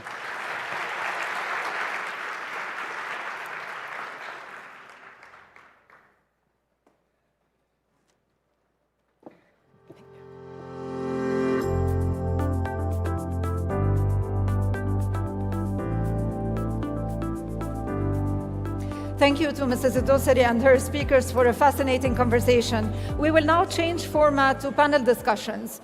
Our next panel is titled Building Bridges, How Saudi and Global Asset Managers Can Seize New Opportunities. This session will be followed by another one on private credit in MENA. And honestly, having covered this conference over the past 2 days from the media side, in addition to what the PIF is doing locally and internationally, private credit was the talk of the town. Whether the fear from the incidents that have happened globally or the opportunities that it provides in the MENA region in general and specifically in Saudi Arabia. So I urge you to attend this conversation. The moderator for both panels is Mr. Abdulaziz Al-Naim, founder and managing director of Mayar Capital.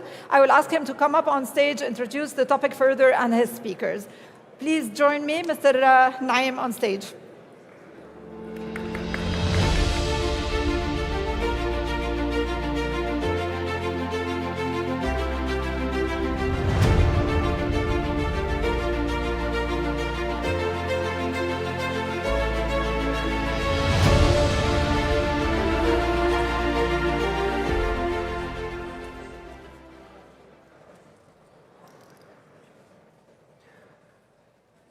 Good morning, everyone.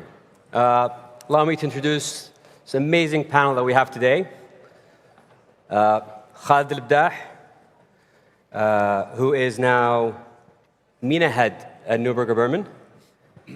Fadi Saeed, senior director and head of investment management at PIF. Abdul Latif Saif, CEO and founder of Sab'in. Michael Hansed, president and global co-CIO at Northern Trust Asset Management. And Jeremy Taylor, CEO of Lazard Asset Management UK. We're going to talk about the theme of building bridges today.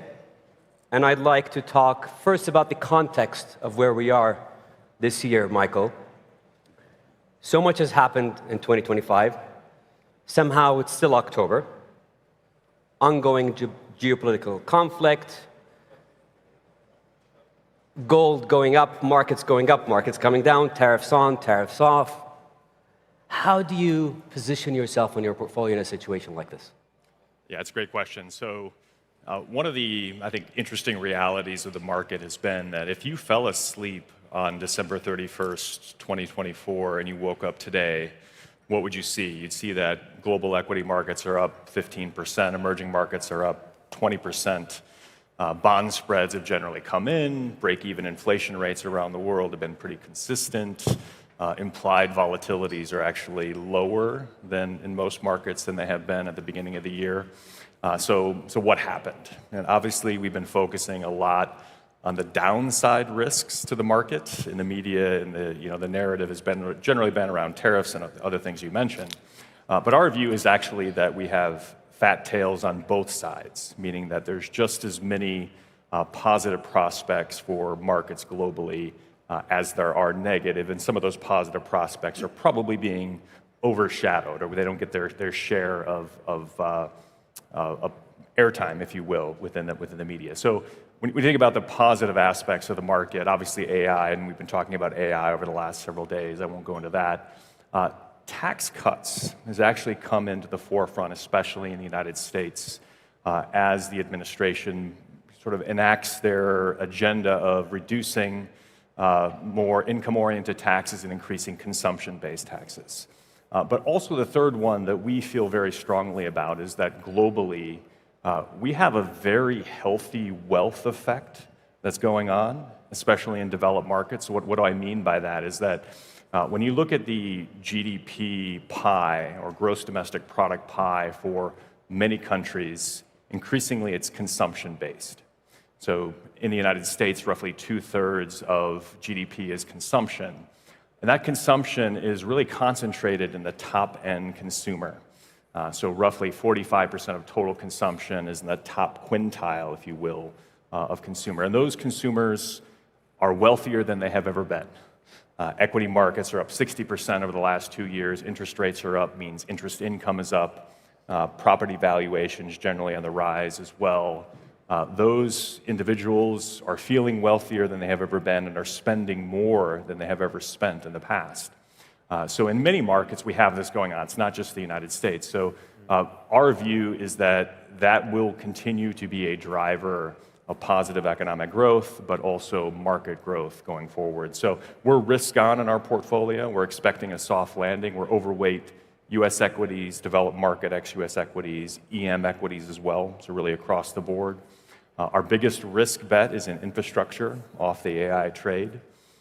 We are underweight or funding that through an underweight to investment-grade credit, largely because spreads are really close to an all-time tight. We expect rates are kind of at their lower end of the spectrum, but by and large, it's very much a risk-on-oriented portfolio. You mentioned emerging markets. Can you add some color to your views on China and the Middle East? Yeah, China's an interesting one. If you asked me a year and a half ago, my views on China, very different from today. 18 months ago, it was much more about the property sector imploding, about the macro backdrop. Macro is still very much mixed in China.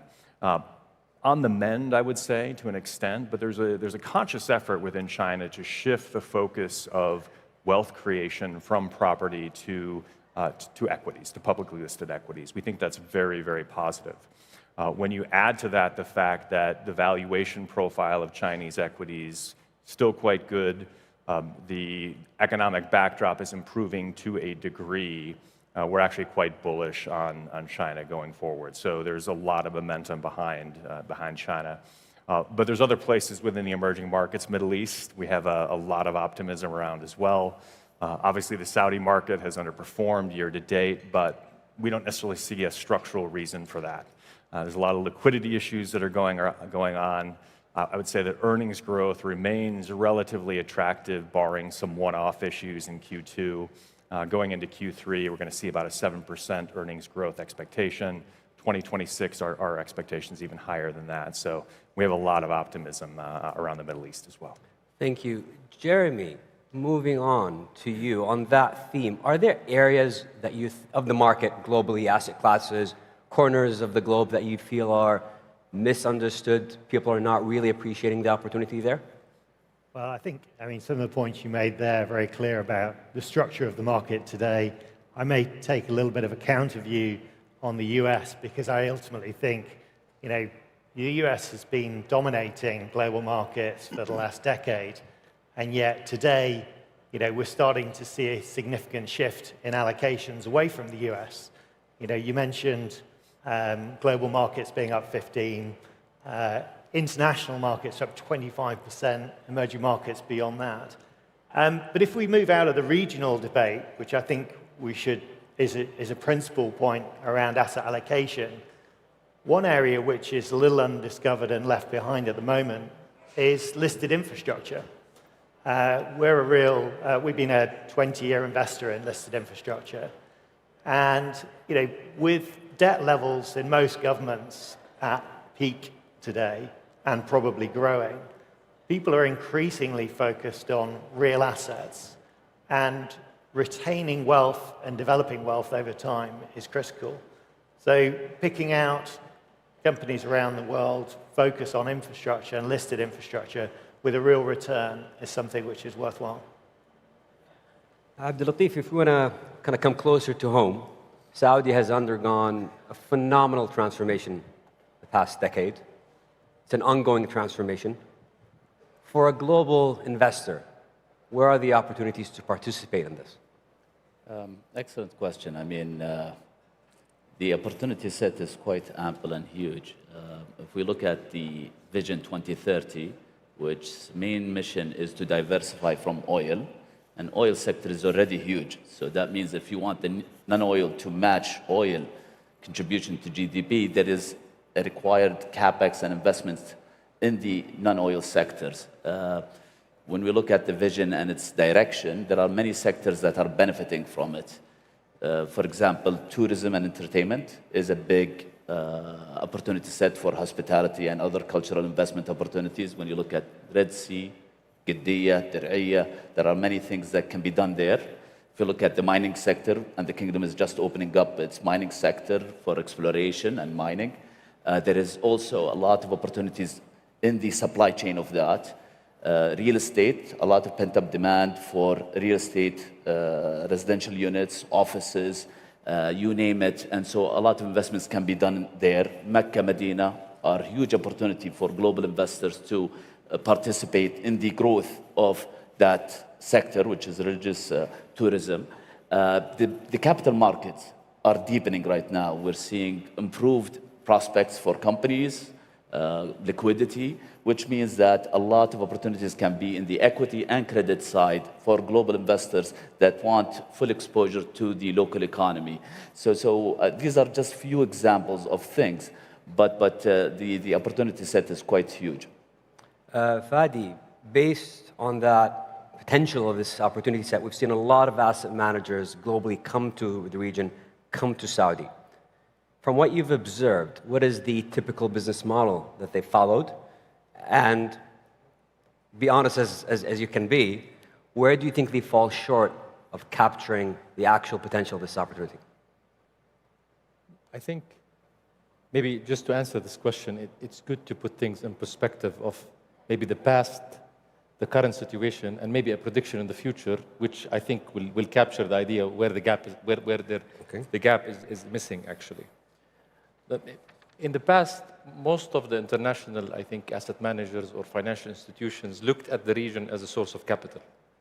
So most of their participation in terms of offices or I would say small rep offices were just focused on having a representation where they can use it as a sales office, where they look at actually raising capital to fund their strategies abroad. With the exception of some maybe a few players who have very solid emerging market franchises with some analyst here and there, or maybe a PM, very small representation.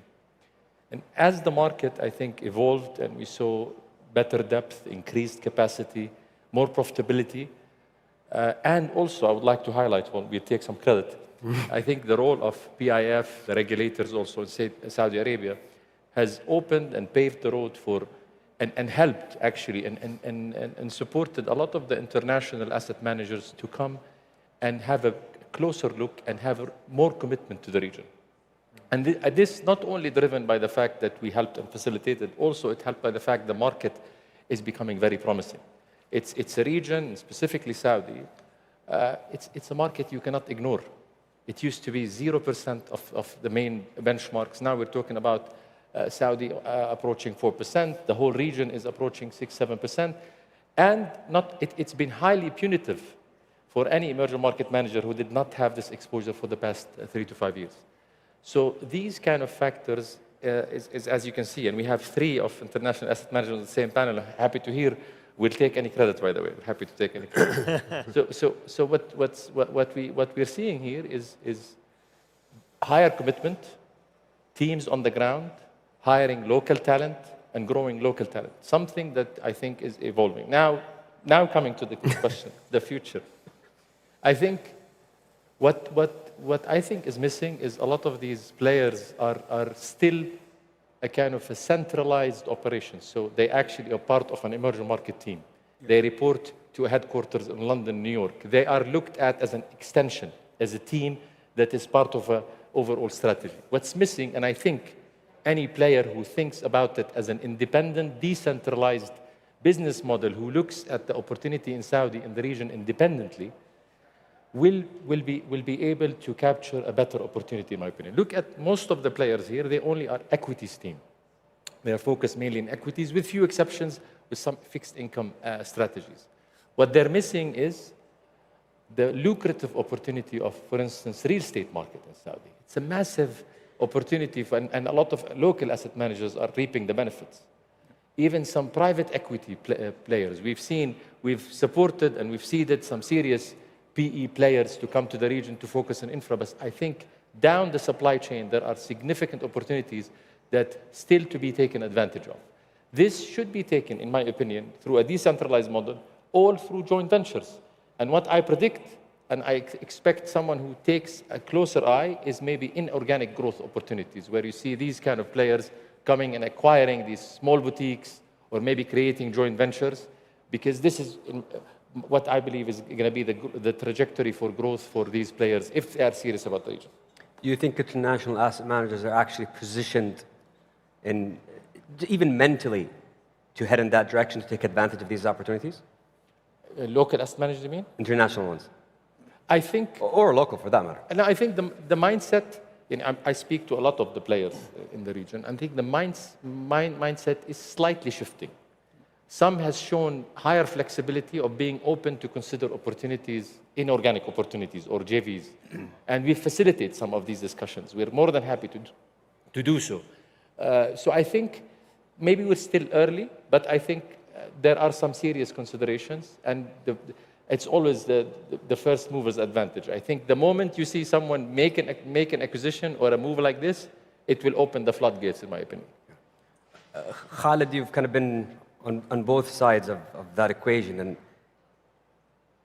in your opinion, we've heard about a lot of the positives and the catalysts. I'd love to hear more about that, but I also want to hear about the challenges that people face when they come from a regulatory point of view, from an ecosystem point of view. What can Saudi do better, I guess, for international asset managers? Sure, happy to address that. Not while the chairman of CMA is here, but it's okay. I'll try to do a good job.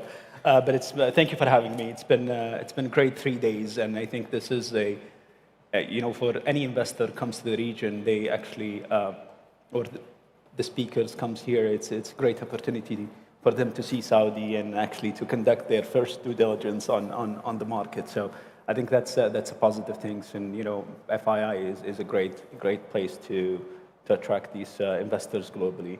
Just back to your question, maybe I'll address it in a timeline perspective. 2006, we had a handful of asset managers who are bank affiliates, and CMA came and basically created the regulations for asset managers and for authorized person to come and conduct business in Saudi. Fast forward, we have, whose count a bit more than 80 managers is there, whether it's real estate or equities or any type. So it's been a journey, but the journey started with CMA has been established. They've, in my opinion, they've done a great job on taking the markets, whether it's the equity markets or the debt market, and issuing licenses for asset managers, whether globally or locally, whether boutique or bank affiliates. But in general, so 2006, they started with the establishment of the APs, or the authorized person, and then moved forward. Everyone came and said, listen, we have issues on structuring the market. The weights was 0 on emerging market indices. We had no issuance on debt and sovereign. So the journey started that way. And I believe, today we are 4%. I suspect that Saudi would be more than that in the next 3 years. We have a proper, market was T plus 0, now it's T plus 2. Indices, I remember with His Excellency, we did the roadshows in 4 cities in the US, and we met with, almost all big asset managers, and we explained to them the Saudi story. Fast forward, then when the inclusion happened, there is $120 billion Saudi riyal came in 3 weeks' time to that. That shows, the Saudi story, and MENA in general. Now, it's just been a great journey, and people who actually made money or came to the inclusion actually made money, and the best way to attract asset manager for them to make money on the underlying investments. I think that's my opinion. Allow me to ask a leading question, and I'll ask all the international asset managers. Do you see enough knowledge exchange, collaboration between global and local? And if not, why not? Well, this is a two-way conversation. The local asset manager needs to open their focus on Saudi or their focus on MENA, but they need to think about it from a product perspective. Now we've seen a lot of product being launched to the market, a lot of local asset manager reaching to us as an international manager. What product could suit the Saudi retail and the Saudi institutions? Now we've seen almost every local asset manager have a private debt exposure to their clients. If you ask me 5 years ago, 0. So that's kind of knowledge transfer, and also conversation is really important. And suiting and having the right product at the right time for the right client is really essential. That only comes in two-way conversation between the local asset manager, the client, and the international asset manager. Michael? Yeah, I would say, so just as a backdrop, we have been in the region since 1987. Riyadh has been our headquarters for MENA since 2012. So we've had a great experience in the region. I would say the collaboration is improving dramatically in terms of the capital markets and the efficiency. Where we see a lot of opportunity is really on the active side, to say you need local market presence, local market knowledge to really understand the companies in which we invest. If you're a passive manager or a multi-asset manager, probably less so. But we find great potential, tremendous potential in the active space within Saudi and within MENA broadly defined. And the only way that you're going to get that is to have people on the ground here. So we've been increasing our presence. We'll continue to increase our presence here. I would say that internationally, there's also a lot more interest in the region from that active perspective, because when you think about, hey, there's a potential to significantly outperform your benchmark, because you have so much opportunity set here. We want to, make sure that the world understands that as well. So, but again, the only way that you're going to do that is to have people here in region. Maybe interact here.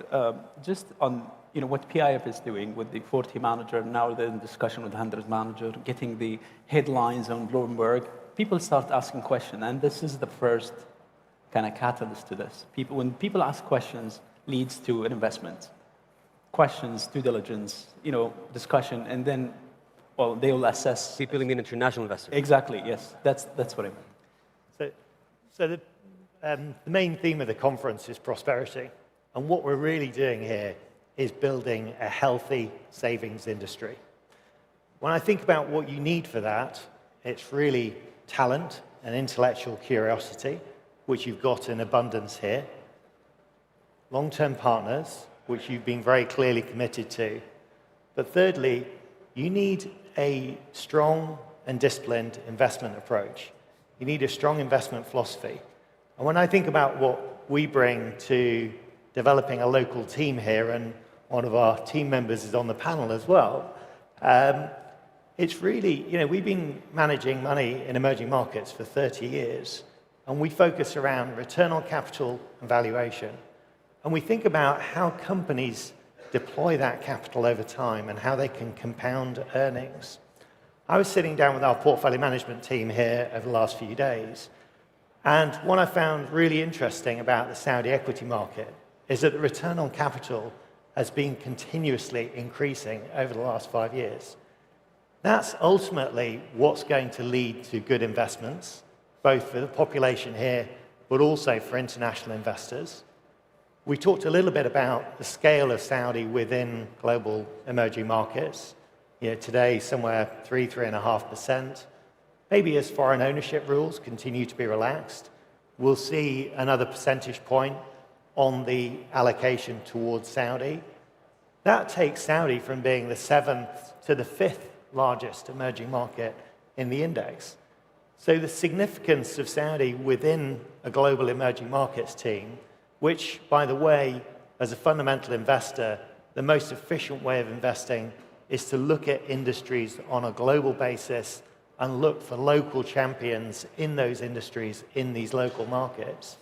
This is all leading towards what I think will be a very prosperous and healthy financial market locally. And I think you need to think through building an industry based on the companies that we're investing behind, companies that come to market that understand capital allocation, that understand that returns are what drive shareholder returns. And then you need to broaden out participation of this financial market locally. Abdulatif, very quickly, from the other side, as a local asset manager, what do you think local asset managers can bring to that exchange? And what do you think they need from the other side? So when I look at the next chapter of the development of the financial sector, I think it's going to be more of the collaboration of global managers with local managers. The local managers do have the insights to the economy, what's happening here. They have the deal flow. They understand the regulation quite well.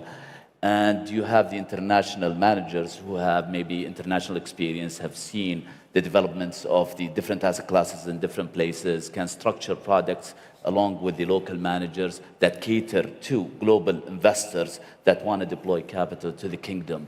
And so I can see a huge benefit from collaboration between global managers as well with local managers.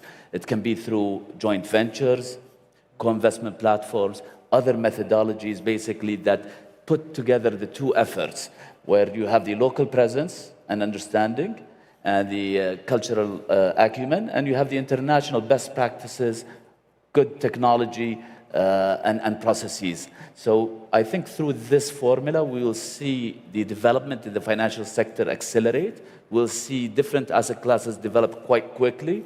We'll see bigger deployment of capital in the right manner. And so I do see the benefit of global managers talking to local managers on a constant basis, learning about what they do and how can they work with them to navigate the next chapter of Saudi Arabia. Thank you. 10 seconds each. The theme is bridges. What is the bridge that needs to be built/strengthened to make this work out? Look, partnerships are all about what happens when things don't go right. And what I'd say is that the support we've had locally through building our business here over the last 10 years has been fantastic. Partnerships, but also adding to the liquidity profile of the market. We need to make sure that as international asset managers, we're helping to assist that, because obviously liquidity issues are going to be significant in any market, but here as well. Our success is dependent on the ability to essentially just make the market more tradable. So we've had a lot of discussions with global managers. They constantly visit our offices, talk to us about the opportunity set and how can they collaborate.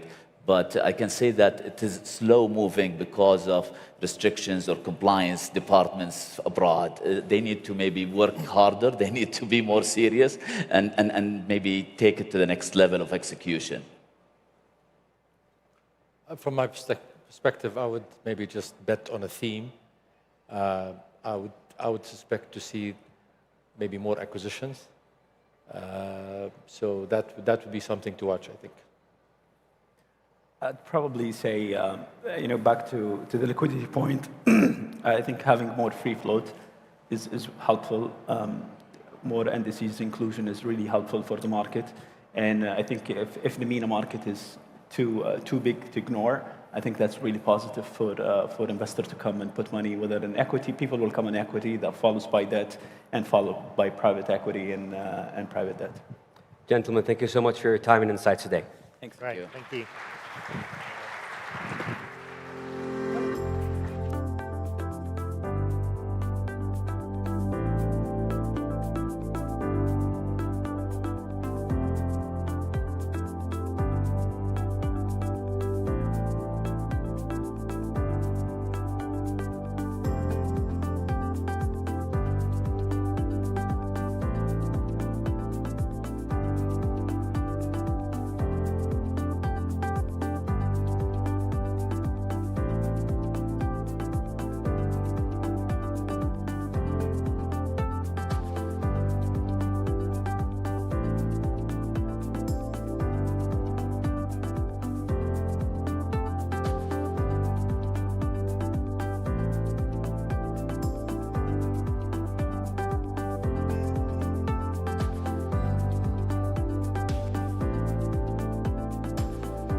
The next panel is titled Private Capital Markets in the Region, Risks, Rewards, and Roadmaps. I'd like to welcome today's panel.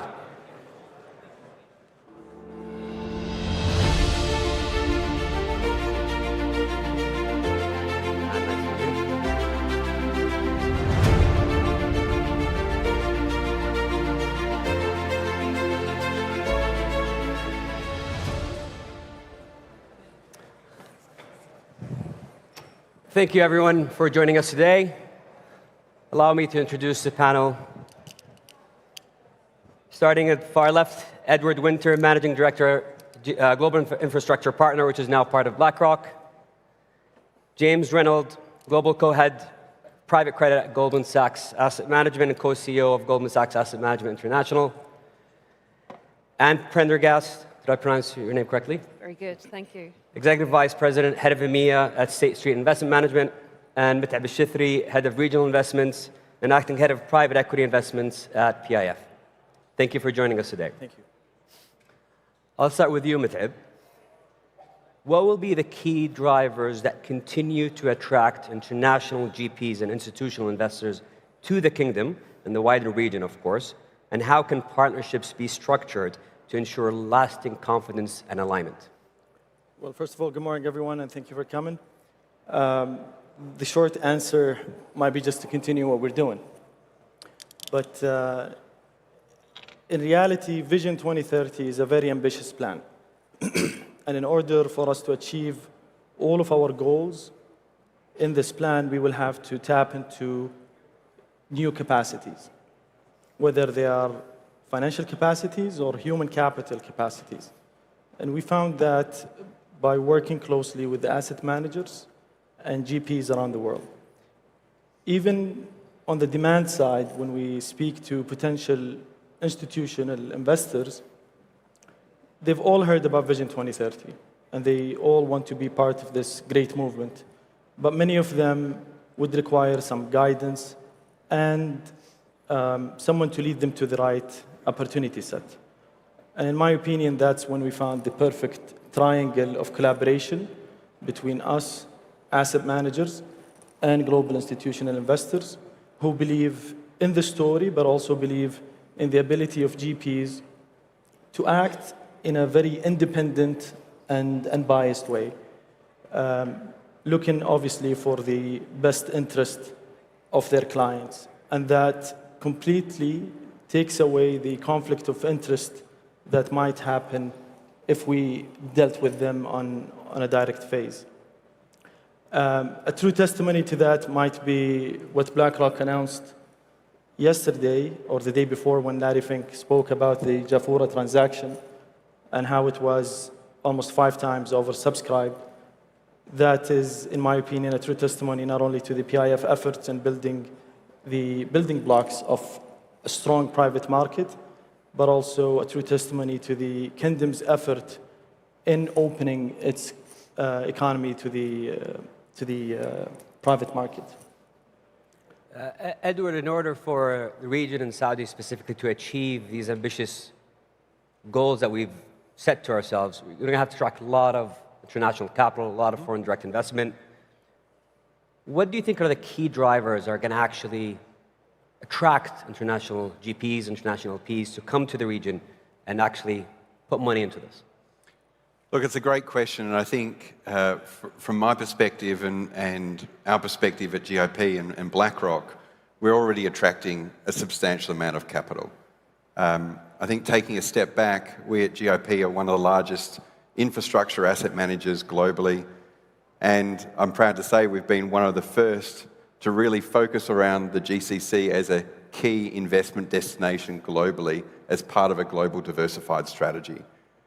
And so if I take that journey back, it really started in 2018, 2019 with our first investment with ADNOC on their oil pipelines, which was the first international institutional investment at scale across the region. And I think there, to set the scene, we had really a very limited handful of parties that were interested and really only 2 that were active and capable in executing on that. International investors I think needed a lot of education in terms of the virtues of what investment was in the region, where it was on the map, why you would come here and why it was important as part of an international portfolio to invest here. Strong risk return, strong counterparties, strong credit ratings, strong commercial structures. I think if we roll forward, that investment structure we've used there has been successfully replicated with the help of Moove, the PIF, and with Aramco on a number of transactions. And I think from a GIP point of view, we've been fortunate enough now to have deployed more than 40 billion in transactions and investments across the region.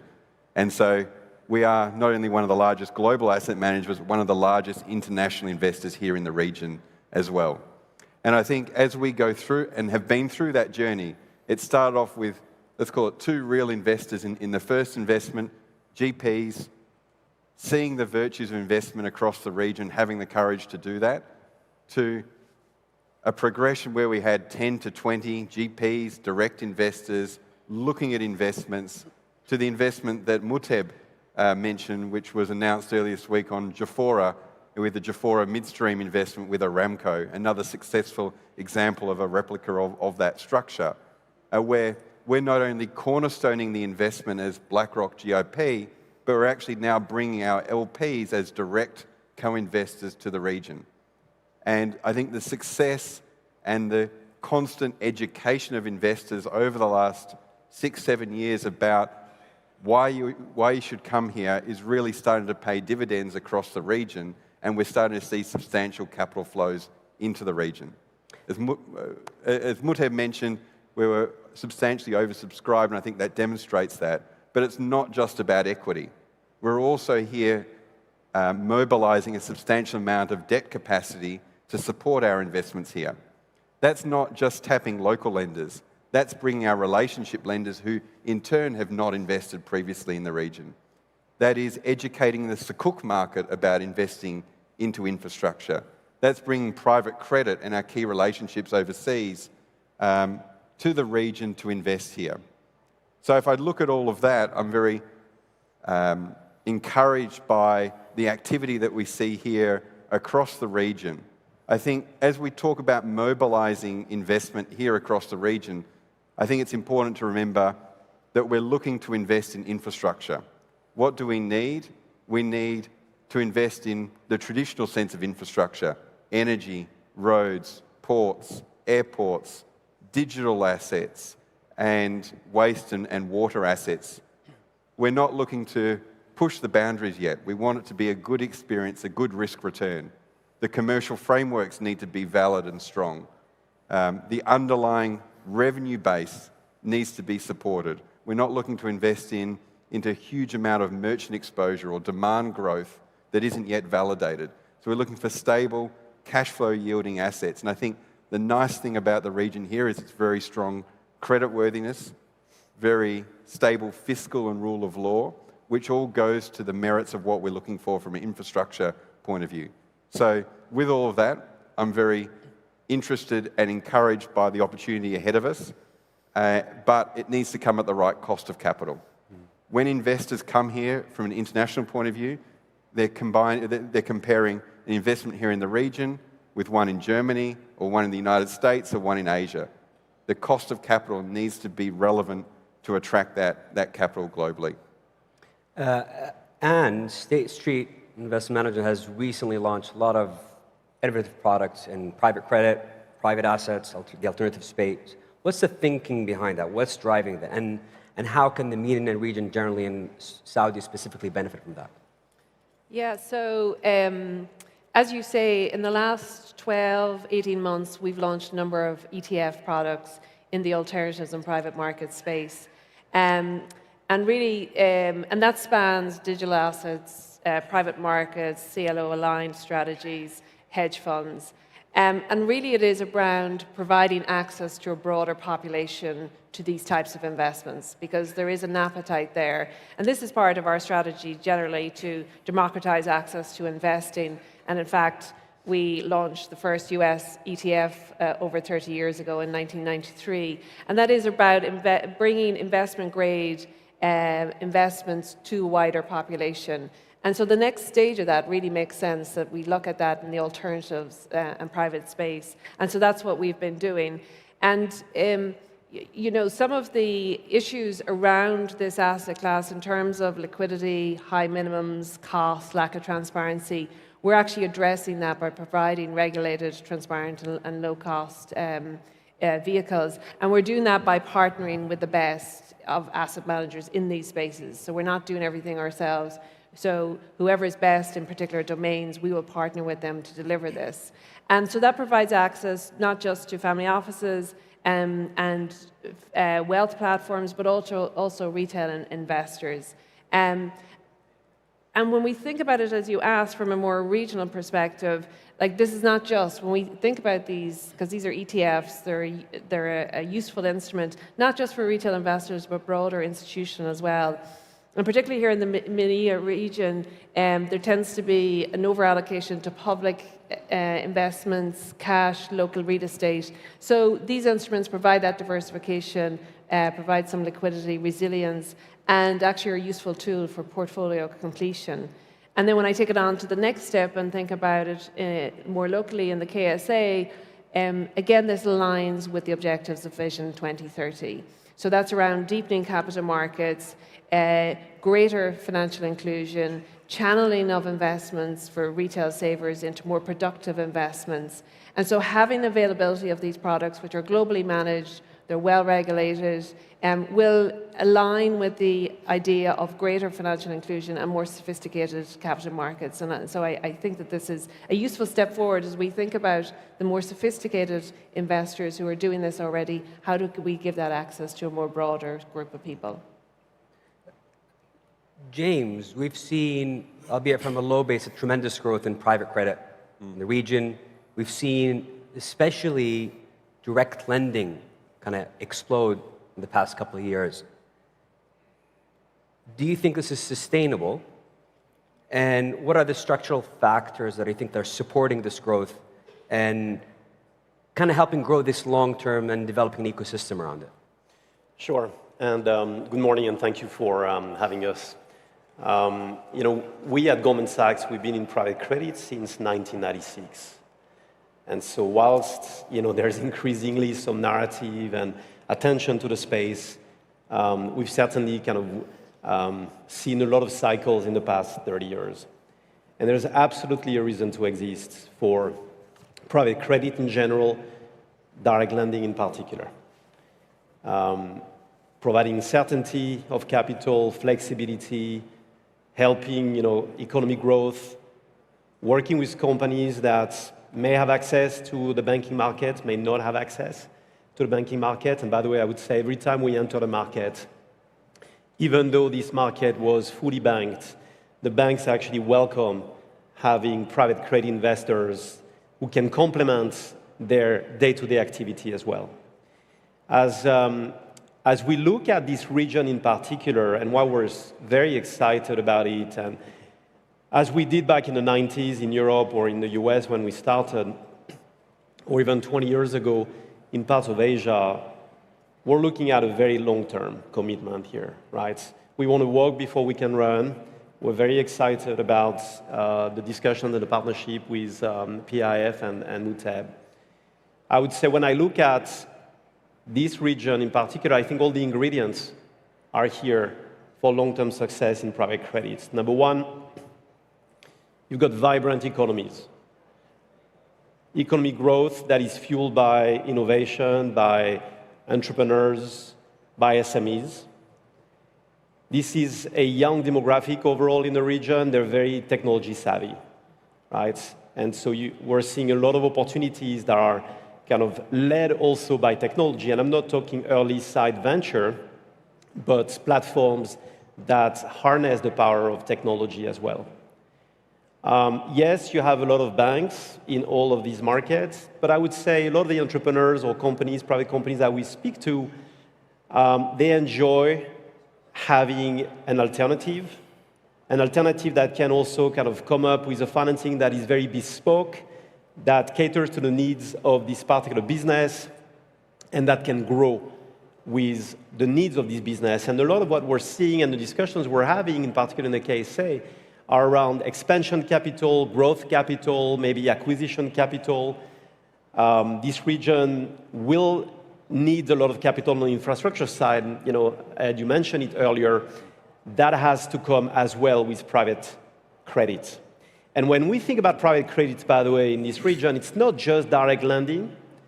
I think it will be much wider than direct lending. It will be infrastructure, it will be investment grade, it will be structured investment grade, it will be asset-backed finance. There is an immense need here to invest. And we think that need can only be matched or met if you combine private markets on the equity side, but also on the credit side. As I said earlier, we want to take a very long-term view and walk before we run. On the credit side, we don't have any of the upsides. And so, we're excited about what we're seeing, but also it comes with, a legal framework that we're comfortable with, rules of law, a constructive regulator, having great partners who know these markets much better than we do. But having done it for 30 years, we bring also a different perspective and different set of experience. You mentioned kind of going beyond corporate lending and mentioned asset financing. Even something simple that's been around for a very long time outside the region, like mortgage-backed securities and so forth. Why aren't we seeing this market developed, in your opinion? Is there an opportunity there, and why isn't it happening? Yeah, and there's absolutely an opportunity, and actually in particular here in this country. And actually, when I look at our pipeline, we're seeing a lot of kind of B2B platforms, SME lending, equipment leasing, and even B2C platforms on the asset-backed side.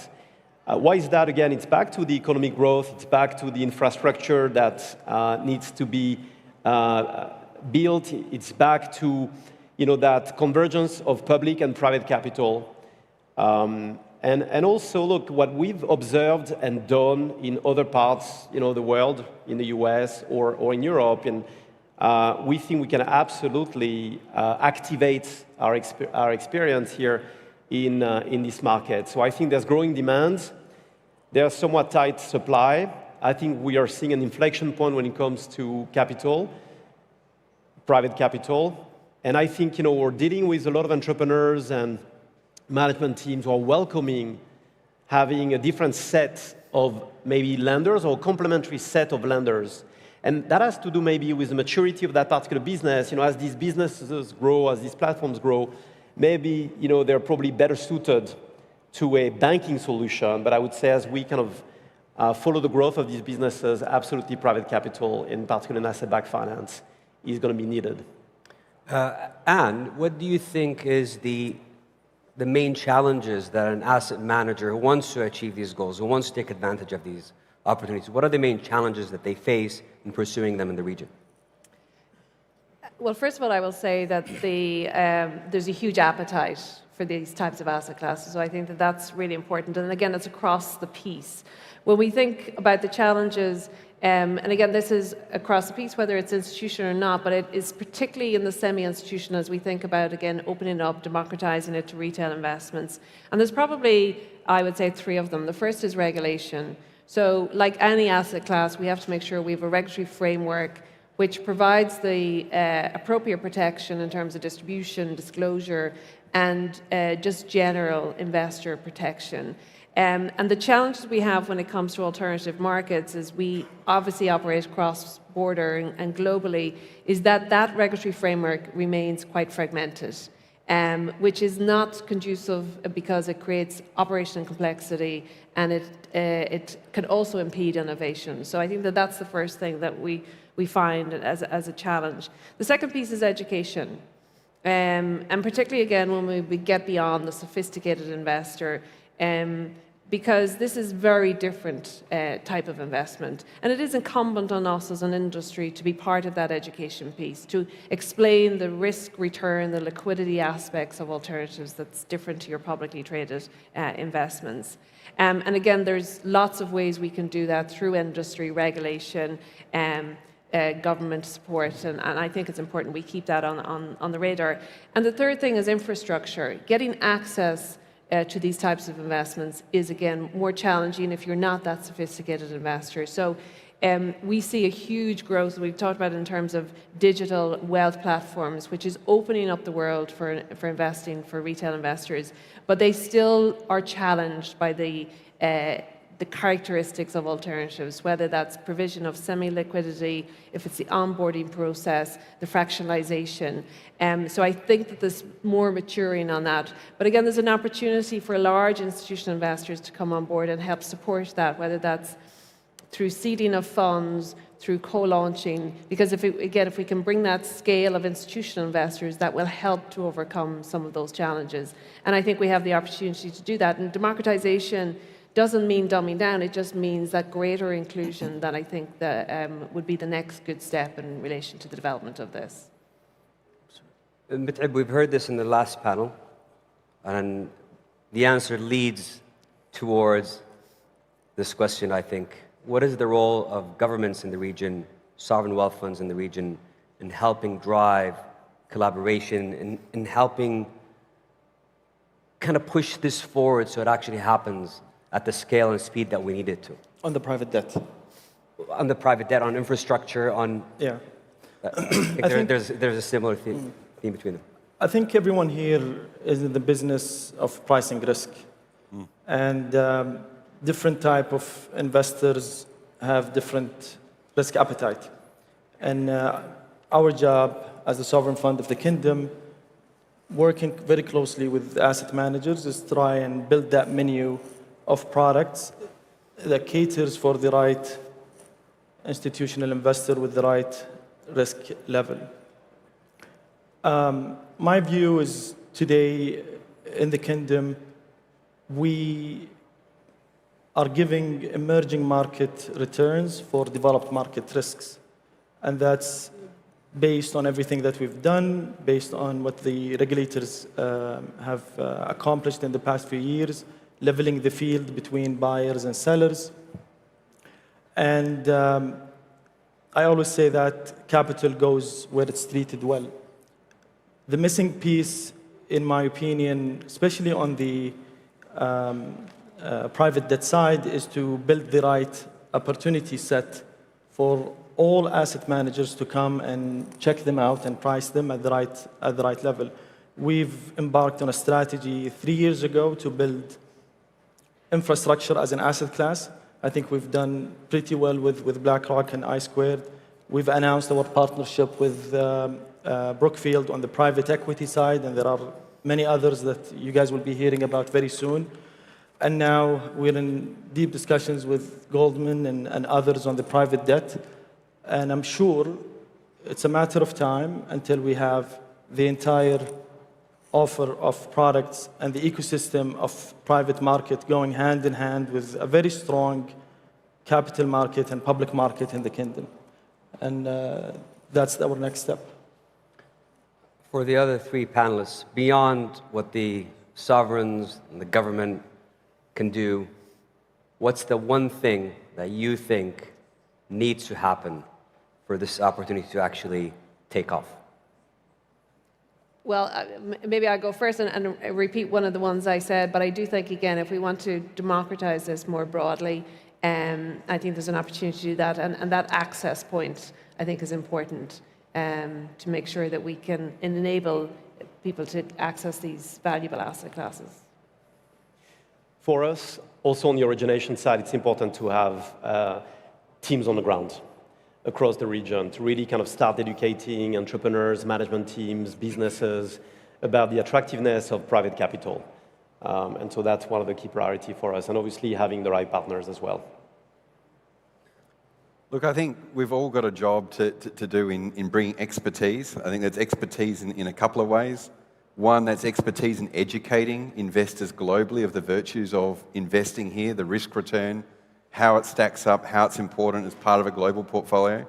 The expertise to bring your expertise to the asset class you're investing in, our deep sector expertise in energy, in transport, and in digital as examples to the region. And ultimately, it's a two-way street. It's not just about taking capital and investing it. It's how do you take companies, corporates, and sovereign wealth funds here overseas? How do we bring international investors to the region? And it's a virtuous circle. So I think it all comes down to expertise and education. Ladies and gentlemen, thank you so much for your time and insight today. And thank you all for attending. Thank you.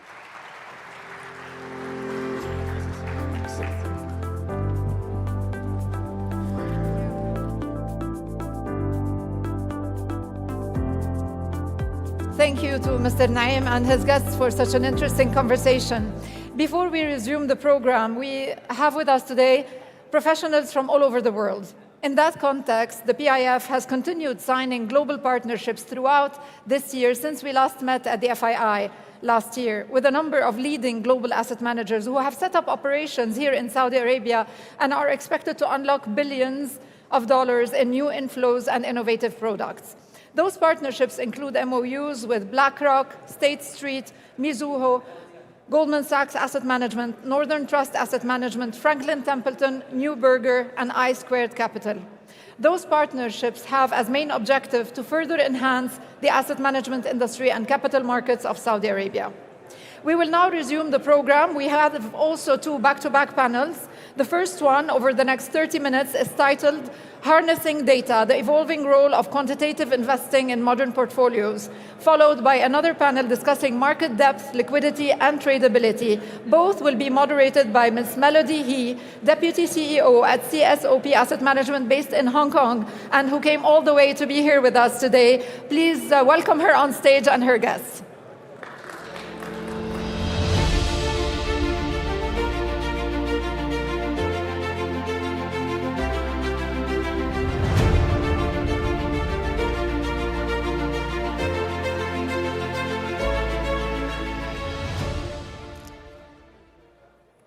All right. Good morning, ladies and gentlemen. I'm Melody He, Deputy CEO of CSOP Asset Management. As a leading ETF manager in Asia and the issuer of world's largest Saudi Arabia ETF, we have a front row seat to this major global shift. The systematic rule-based approach is fundamentally reshaping the investment industry, with quant strategies now accounting for over a third of global AUM. This once niche space is quickly turning to mainstream. In this panel, we will explore how we can harness data to build better portfolios. So let's have a warm welcome to our panelists. First, let's welcome Mr. Andrea Frazzini, Head of Global Stock Selection at AQR Capital Management. And second, Mohsen Javed, Head of Asset Allocation at PIF. Next, Ahmed Tahawi, Global Head of Systematic Group for EMEA and APAC at BlackRock. Last but not least, Mr. Dennis Wash, Global Co-Head of Quant Investment Strategies at Goldman Sachs. So let's start by setting the stage. Quant investment covers a wide spectrum from smart beta to alpha strategies. So maybe we can take a while to explain and to talk about what actually it means when we talk about quant strategies. So the first question goes to Ahmed. Could you walk us through the spectrum of systematic investing? For clients looking at this spectrum, how should they think about these different strategies? Are they comparable, complementary, mutually exclusive? And how can they be used in a whole portfolio construct? Yeah, no, great segue to diving into the amazing world of systematic. It's not scary, it's a different investment style. And to your point, there is a spectrum. So on the one hand, one extreme would be to consider markets as mathematical objects and unleash a lot of computational power. That's something that some asset managers do brilliantly. But there's also an aspect of systematic investing, which is to mimic what a fundamental investor does. You read the paper in the morning, let a machine do that for you. You want to analyze, how a company is doing, you let a machine dissect, the financial statements. And then you can leverage a lot of alternative data sets. So this is investing in the traditional way, but leveraging systematic and quantitative capabilities to a certain degree based on how you want to do it. The other observation that I want to make, which is very important, is that typically systematic investors thrive on dispersion. They want things to move. They don't necessarily have very specific views on the markets that are very punchy. Hence, it's a very additive investment style. So I'm very much in the camp that, where a fundamental investor that has a high conviction portfolios, knows inside out a number of companies, would marry very well with a systematic investment style, which is very diversified, having a lot of breadth across many companies. Thank you, Ahmed. It's clear that philosophy underpinning quant investing has evolved drastically, reflecting both advances in technology and shifts in market thinking. So now to you, Andrea. AQR has been a leader for over 26 years. How has your alpha generation process fundamentally changed? Is there anything that you do now that is substantially different from what you do a decade ago? Thank you. So yeah, it definitely is. That is, we have definitely changed the way we approach models and the way we think about portfolios. Maybe up until about 10 or 15 years ago, we mostly focus on factor investing. So in the spectrum, because we're talking about in a minute, more on the smart beta side. Those are things that are more transparent, that might come out from academic research. There are things that might be well understood. In the last 10 years, but in particular in the last 5 years, we made a very big push in terms of increasing the amount of innovation and increasing the rate at which that innovation makes it into our portfolios. In general, this is a good period for quants. We have more data than we can ever possibly imagine, and we have more ability to analyze that data in terms of computing powers. And therefore, so we have adapted to that by switching the focus from smart beta to much more alpha-oriented type strategies. Yeah, I think definitely sustainable alpha is always what the investors are looking for. So now turning to Dennis. For our audience, could you actually highlight the key difference between discretionary investment and also quant approaches? What are the distinct pros and cons? Yeah, absolutely. And maybe I'll focus on stock selection strategies. I think that'll be more relevant to the conversation we're having here today. But I'll open with the traditional response, which has already been sort of touched upon, which is it's all about breadth versus depth. Fundamental law of active management, right? Your risk-adjusted alpha, your Sharpe ratio, your information ratio is a function of your investment skill, i.e. your depth, and the root of the breadth of independent investments, right? And quantitative strategies are inherently scalable, right? You can easily cover every reasonably liquid, publicly traded equity in the world in a quantitative strategy, and you can systematically synthesize information from data to quickly respond to changing opportunities. And so you have an advantage in sort of the temporal change in terms of your investment views. And given that breadth is not only a function of the cross-section, it's a function of those temporal changes, you get a pretty big advantage on the quantitative side from that dimension. And so just to sort of illustrate that, imagine if you want to run an equity market neutral strategy on a global basis, and you wanted to have a Sharpe ratio 2, a quant investor, you'd have an investment universe roughly equivalent to the FII9, that's about 8,300 names. You'd probably turn that portfolio over fully once a quarter. And to get a Sharpe ratio of 2, you'd need a hit rate of 51%, 52%. Now, if you compare that to a fundamental strategy where maybe you're covering 80 stocks globally and turning the portfolio over twice a year, to get that Sharpe ratio of 2, you'd need a hit ratio of about 70%, right? So significantly more skill, right? So systematic investors leverage that breadth to pick up small statistical edges where fundamental investors have to leverage deep idiosyncratic investment insight and variant perception in order to be successful. So what does that mean in pros and cons? Quants, you're going to get that scalability, repeatability, that breadth, that diversification, measurability, right? Reasonably accurate forecasts of ex-ante risk and return expectations over a market cycle, clean attribution on an ex-post basis back to the underlying return drivers. On the cons, you have to worry about model risks, right? Misspecified models, overfit models, survivorship bias, selection bias, more generally alpha decay, more generally structural breaks that may invalidate historical relationships, and potential crowding in strategies that may have worked quite well historically. On the fundamental side, you're taking advantage of a deep understanding of context in idiosyncratic events. A human can reinterpret the world much faster than a model update can, and are much better at one-off, highly complex, idiosyncratic situations. When n is equal to 1, a fundamental investor should have advantage.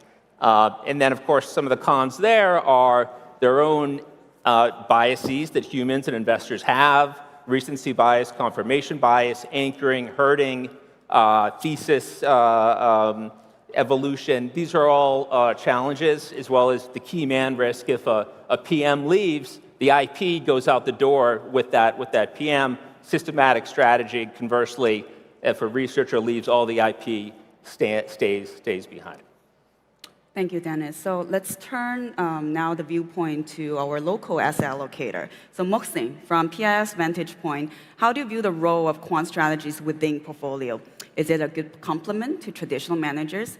And what specific advantages, like more disciplined risk management, are you looking for? First of all, good morning, everyone. It's a pleasure to share the stage with the titans of the quant industry and esteemed guests. So, quantitative investment, as speakers before me highlighted, is integral to how we build and manage portfolios in PIF. And we see it as a great complement to traditional management, asset managers. Just to give you a background, we started investing in the quantitative investments in 2021 with the initial investment of a few hundred million reals. Today, our asset allocation to quant stands at around 3.5 billion reals, and which is set to double in the next 12 months as we onboard 8 to 9 new quant managers onto our portfolio. Now, there are a number of advantages, but the things that we are excited about the most is, as Abdul Majid mentioned earlier, we have been very fortunate with the managers. The performance over the last 3-4 years has been exceptional. They have outperformed the market by an annualized 8%, ranking among the top quartile among our managers. Second, as Dennis highlighted, the process of traditional manager is quite different to a quant manager. And this is reflected in the low correlation of excess return between the two. So adding quants to the portfolio, ultimately, it improves our information ratio because of the diversification benefit and more returns. And secondly, it provides us the scalability. As a large investor, we always struggle with capacity issues when we are trying to scale our active portfolio. Quant managers provide us another avenue to scale our portfolio. Right, so I think we took a great perspective at the broad level, so it's good to put in context in terms of Saudi Arabia and locally here. So Ahmed, data is the lifeblood of systematic investing. What has been your experience with data availability, quality, and reliability in emerging markets broadly, and specifically in Saudi Arabia and GCC?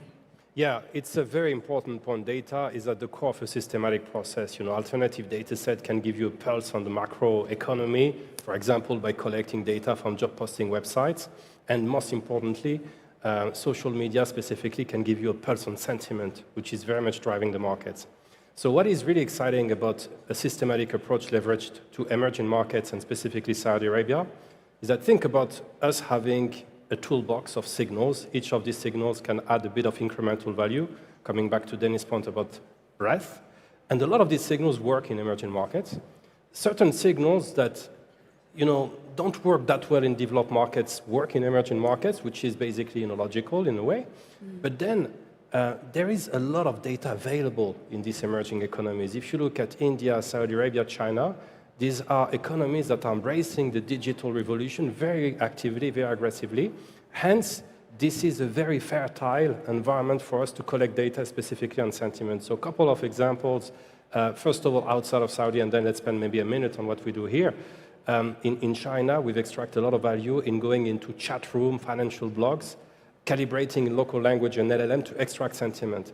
And we are replicating this sort of techniques here.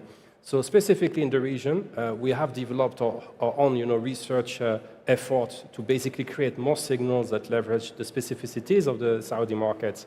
And I can give you a few examples. I can't go too far, I have competitors here. But on a serious note, for example, again, we're trying to find the best ways of extracting sentiment from social media. So we're talking with a company that is based regionally that is not yet monetizing this data. So that's also a good way of stimulating the ecosystem.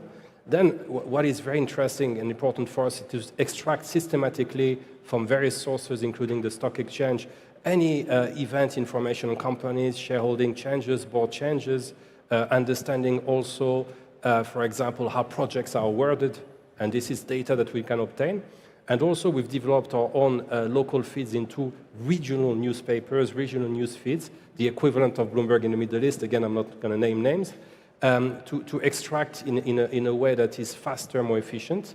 And very importantly, and I will finish with that, there is significant value in training some of these LLMs that are basically focused on sentiment. There's significant value in calibrating them in local language. And I'll just finish on something interesting. It's not a subjective or personal statement that I'm making, but Asian languages and Arabic language are richer in their structure and content than European languages. It's just the way it is. So actually, by going into a local calibration effort, you can increase slightly, but in a way that is very fruitful, your ability to create insights. Yeah, I think it's intriguing how many times you mentioned about social media and that as a means of extracting data. So building on Ahmed's insights, Dennis, I'd like to hear your perspective on the unique challenges constructing systematic strategies in emerging markets, such as Saudi Arabia. What hurdles do you face here that are less common in developed markets, and how do you evaluate new data sources to ensure they genuinely enhance your models? Yeah, great. Happy to speak on that. We've been investing in emerging markets for about 20 years, been investing in Saudi Arabia since 2019. So some of the considerations you want to think about are liquidity. Liquidity is always important, but it's particularly important in emerging markets. In many markets in EM, liquidity can be pretty concentrated in just a handful of names. In a similar fashion, you need to be thoughtful about free float considerations, foreign ownership limits, which can be quite dynamic given corporate actions there. But overall, very happy to say that the liquidity profile of EM in general and the GCC countries has improved pretty dramatically over the last 10 years.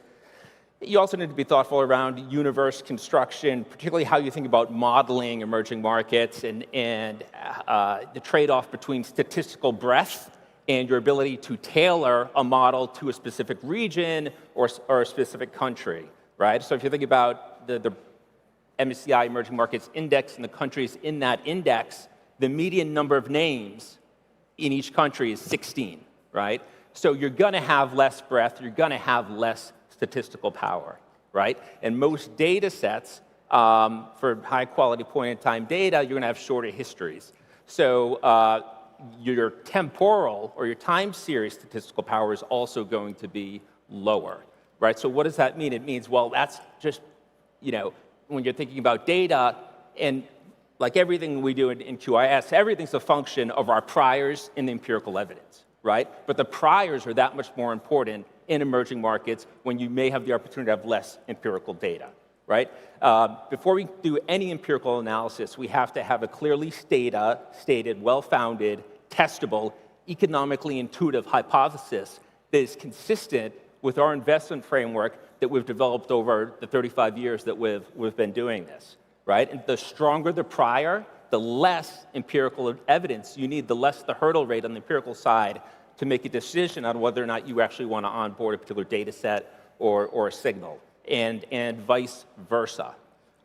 So it's really about making that trade-off and leveraging that experience. And what you're looking at empirically is it's all about robustness, right? Robustness across times, robustness across market regimes, robustness across sectors and industries, across different countries, and also the actual mechanism through which that signal or data set is forecasting stock returns, right? If you're forecasting stock returns, you believe because you're getting a better sense of sales growth than the market consensus, well, you better prove that out empirically if that's the thesis in the signal.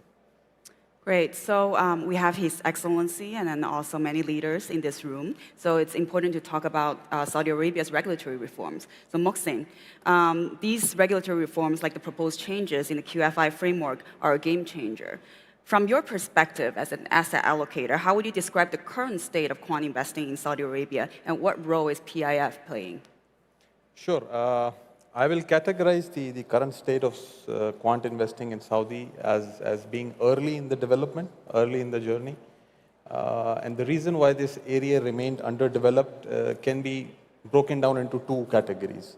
First, the market ecosystem was not ready. But as you mentioned, there is a number of reforms that have taken place over the last 10 years.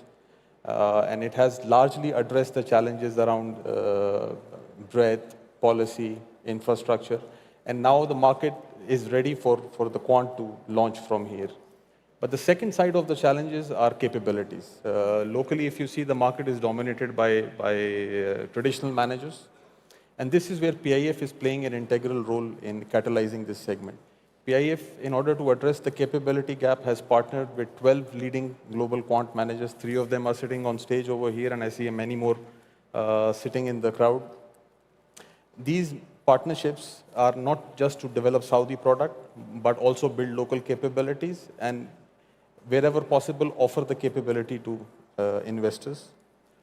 Apart from this, PIF is also partnering with the local industry to run talent development programs for portfolio managers. These programs target specific skill gaps in the market in the attempt to develop it. And this is where, again, a lot of effort is going in to develop the industry. Ultimately, what we think is the time now is right for the quant industry to grow in Saudi Arabia, and we see evidence in our portfolio. As I said, we are 3.3 billion today, and we expect to be at 8 to 9 billion in the next 1 year, and we still have appetite for more quant allocation as and when we see good products.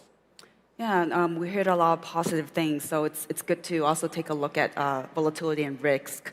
Andrea, recent events like trade wars and pandemic has ignited global volatility. How is your process affected by such geopolitical risk or black swan events? And how do you handle and model these unpredictable environments within a systematic framework? Sure.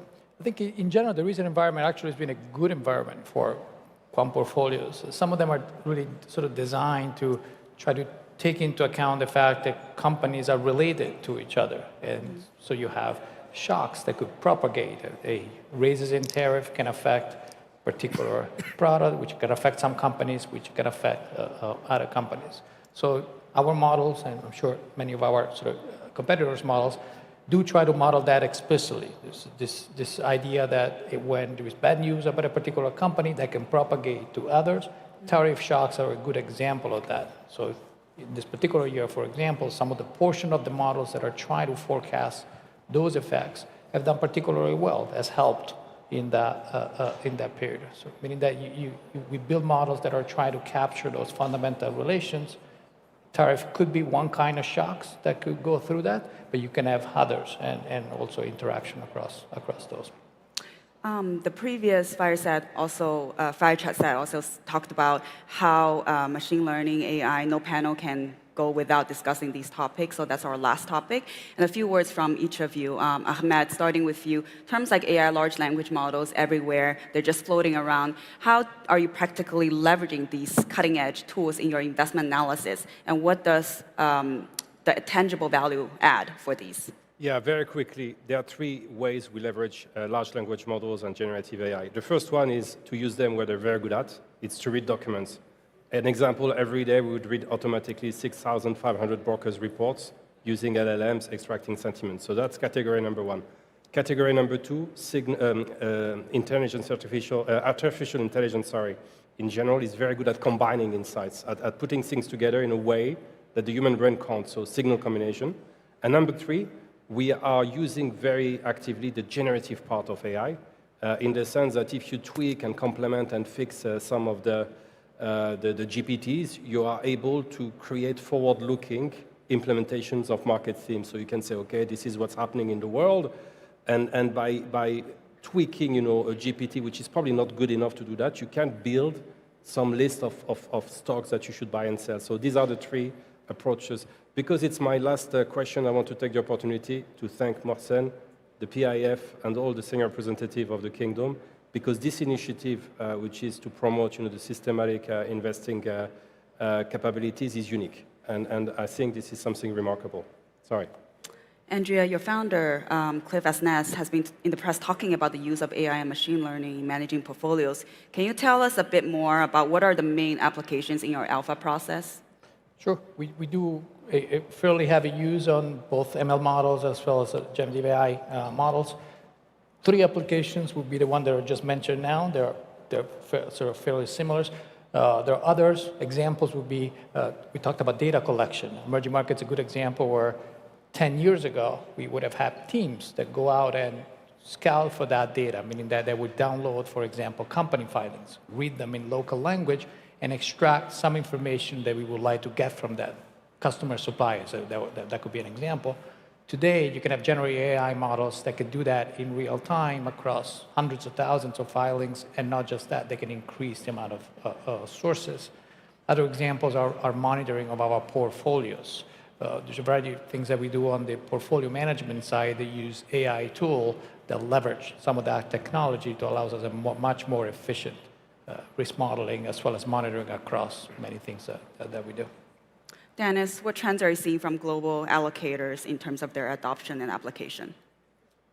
Yeah, I mean, I think the big trend we're seeing from allocators currently, particularly in the systematic space, is around how you're actually implementing that alpha and a push towards more efficient implementations, particularly in the context of the benchmark concentration we're seeing in global benchmarks. So a push towards higher information ratio strategies, and there's two different ways to do that. One is to go lower tracking error, enhanced index. The lower the tracking error, generally the higher the IR, the higher the risk-adjusted return. That long-only constraint becomes less binding, less impactful, and helps mitigate that benchmark concentration risk. And then on the other end of the spectrum, you actually relax that long-only constraint. You allow for a little bit of leverage in an extension strategy like a 130-30, which allows you to, again, increase the transfer coefficient because you're no longer bound on the underweight side in terms of the benchmark weight in those number of names. And so anything from extension to full portable alpha where you can incorporate your full views globally over the equity beta of a particular region, those options are resonating very much right now with allocators. Lastly, to Mohsin, looking ahead, what is PIF's vision for the future of quant investing in Saudi Arabia? How does this quant brain trust foster a more sophisticated and resilient market ecosystem in line with the ambitions of Vision 2030? Sure. As DG, Deputy Governor, mentioned in the start, the theme that we have is product innovation, market resilience, and this quant initiative and this skill set development in the market not only leads to product innovation, it leads to better price discovery in the market, better liquidity in the market, and overall creating a robust infrastructure. In the interest of time, I'll stop here. Great. That marks the end of the panel. Thank you to our panelists and giving us a modern lens on quant investing. Thank you. Thank you.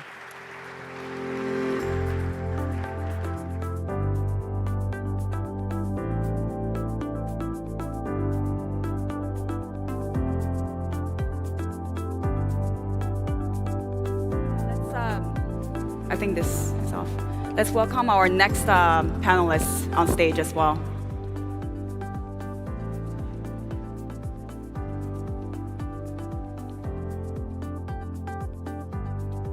Please have a seat.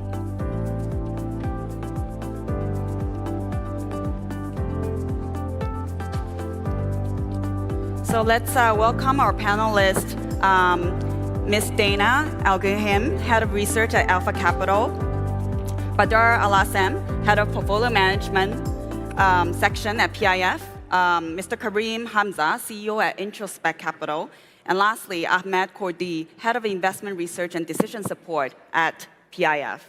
So good day, everyone. For those who have just joined the room, I'm Melody He, Deputy CEO of CSOP Asset Management. Observing from Hong Kong, we recognize a clear global trend. Equity markets are increasingly being shaped by institutional flow, demand for deeper liquidity ecosystem, and there's a clear ascent of emerging market economies. So Saudi Arabia is at the center of this transformation, accounting for more than half of MENA's equity capital market. At CSOP, we launched and now manage the world's largest Saudi Arabia ETF. So we actually saw how global investors can turn their conviction into actual portfolio exposures. While simultaneously, the product also enhanced the liquidity and depth of the Saudi equity ecosystem. So this brings us to today's discussion. In a market for such scale and importance, how are investors progressing from conviction to actual portfolio allocation? Now let's begin by exploring how conviction is formed, first of all, in Saudi Arabia. So Ahmad, you first. Conviction in research begins with valuation. Across Saudi and MENA, where sectors differ and cost of capital, tax regimes, and regulations diverge, how should valuation framework adapt? Thank you, Melody, for the question, and it's an absolute pleasure being here at the Global Asset Management Forum. As the head of investment research at PIF, we cover over 220 companies across the MENA region. And that regional perspective highlights one key truth, which is that across Saudi Arabia and the wider MENA region, no two markets are priced the same. Therefore, valuation frameworks really have to adapt to the realities of each market. And when analyzing a company, each analyst has to be cognizant of three important factors that vary widely across the region, which are namely the cost of capital, the tax regimes, and the growth profile. So if we start and tackle the first element, which is the cost of capital, and if we zoom into the GCC region, we see a cost of capital in the range of 9 to 11%. Whereas if we look at North Africa, we see costs of capital north of 25%.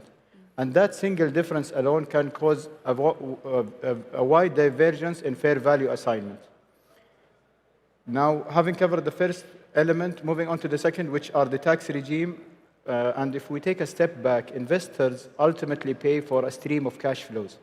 And if we imagine two identical companies with everything else equal except for them operating under a different tax regime, then an investor would naturally be willing to pay a higher amount for the company that is operating under a lower tax rate, given that he would take home away more of that cash flow, and that's only natural. Moving on to the third element, which is the growth profile. As we all know, growth is a very important component of any valuation framework, whether it's the DCF or otherwise, especially in any valuation framework, and in the DCF particularly when it comes to the terminal value and the impact the terminal growth rate has on the valuation. Therefore, and if we zoom into Saudi Arabia in particular, where we live and feel a strong economic growth story driven by Vision 2030, with the IMF and the World Bank expecting a non-oil GDP growth rate of 4.5%, versus other emerging economies within the MENA region, where perhaps GDP growth is around 3%, that divergence in growth profiles will cause also a divergence in fair value assignment. In conclusion, our role in research is to build conviction in our free cash flow forecast, adjust them for jurisdiction-specific factors, as well as for the macroeconomic picture that encompasses that security. In a sense, our role is not just to have a target price printed on paper, but rather have them as a reflection of real-world conviction. So Ahmad talked a lot about modeling. So Ms. Dana, market depth and tradability are actually essential to converting conviction to allocation. While large cap often dominates investor attention due to their size and liquidity, how can small and mid-cap companies attract meaningful investor interest beyond valuations? So thank you, Melody, and thank you, PIF, for having us, and Your Excellency, Mr. Mohammed Al-Gweiz, for being here. So talking about small and mid-cap, as you rightly mentioned, conviction, if it's not met with visibility, it just stays on paper. We need the small and mid-cap companies to improve their governance, their visibility, earning predictability, and to be approachable to us as representatives of minority investors. We have beautiful stories in the Saudi market and amazing tailwinds through reforms and incentives from the local regulator or even from each authority that's regulating different sectors. We just need the small and mid-cap to be visible. When earning predictability is there, we're going to see flows coming as well, which will result in conviction that really matters instead of just ideas on paper. Right. I think small mid-caps are definitely growth engines of the market.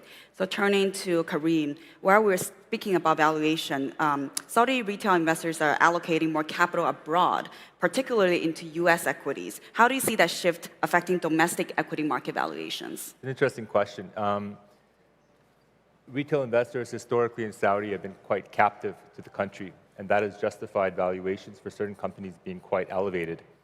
A few years ago, retail investors in Saudi weren't buying U.S. equities at all, and now up to 25% of total value purchased by Saudi retail investors are in the U.S., according to Saudi brokerage information.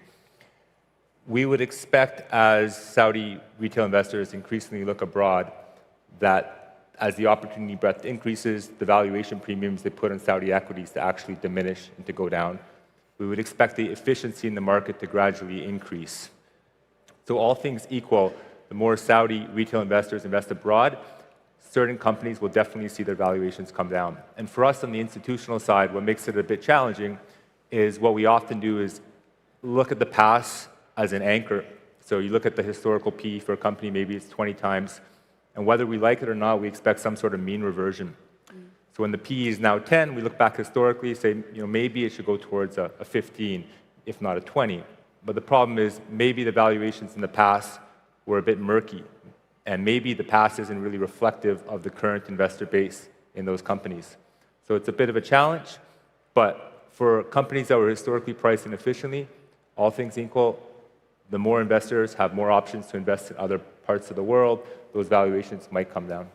Yeah, I agree with you. I think investment is not zero-sum, right? So even if they are investing abroad, but if they're interested in investments can always come back in with mean reversion. So turning back again to you, Ahmad, many stocks can look cheap at different times in the market. Are they valuation traps? Does that automatically make them attractive opportunities? Are there more to consider before forming conviction?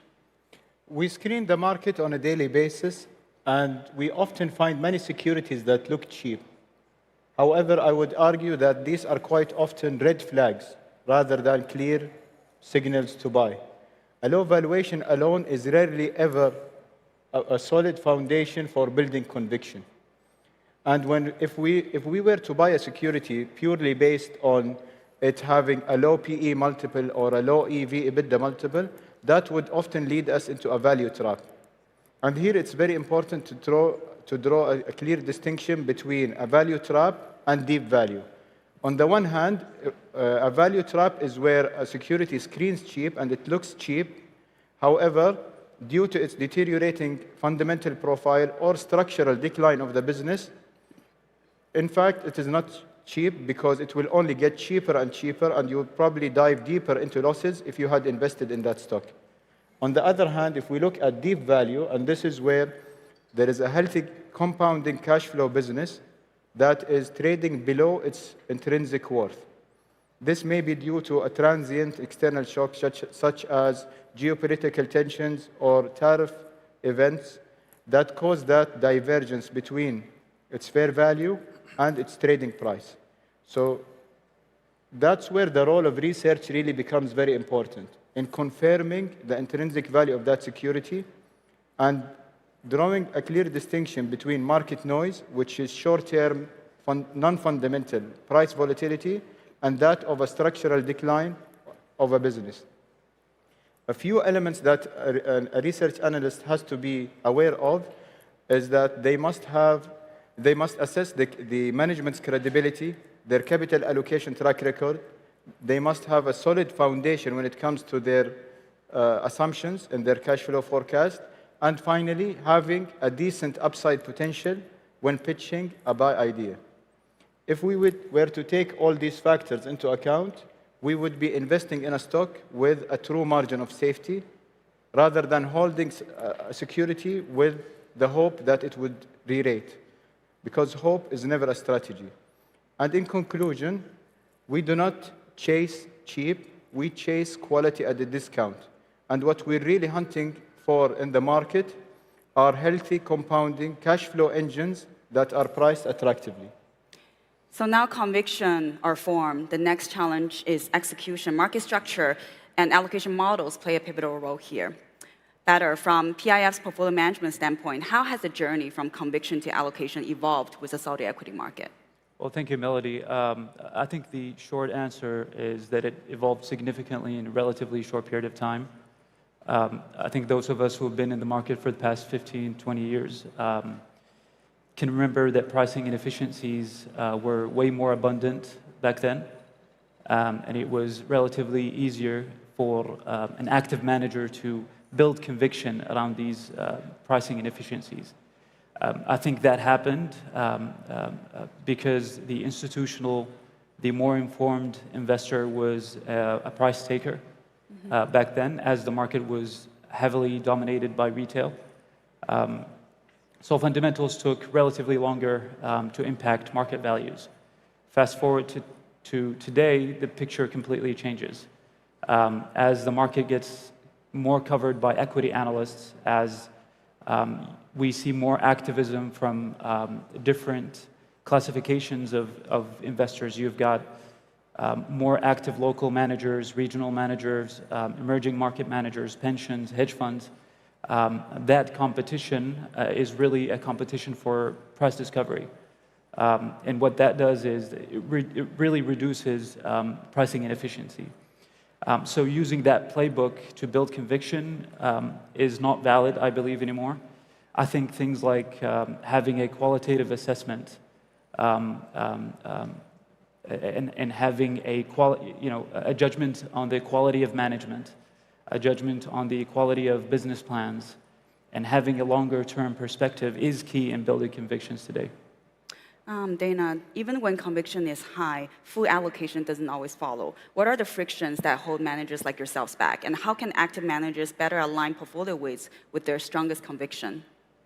That's a very good question, because from a research standpoint, as my colleague Ahmed mentioned, you can find ideas that are attractively valued, that make sense. However, I think there are two elements or two pillars that's always in question when it comes to moving the idea from just a beautiful idea to actual meaningful conviction and weight. That's liquidity.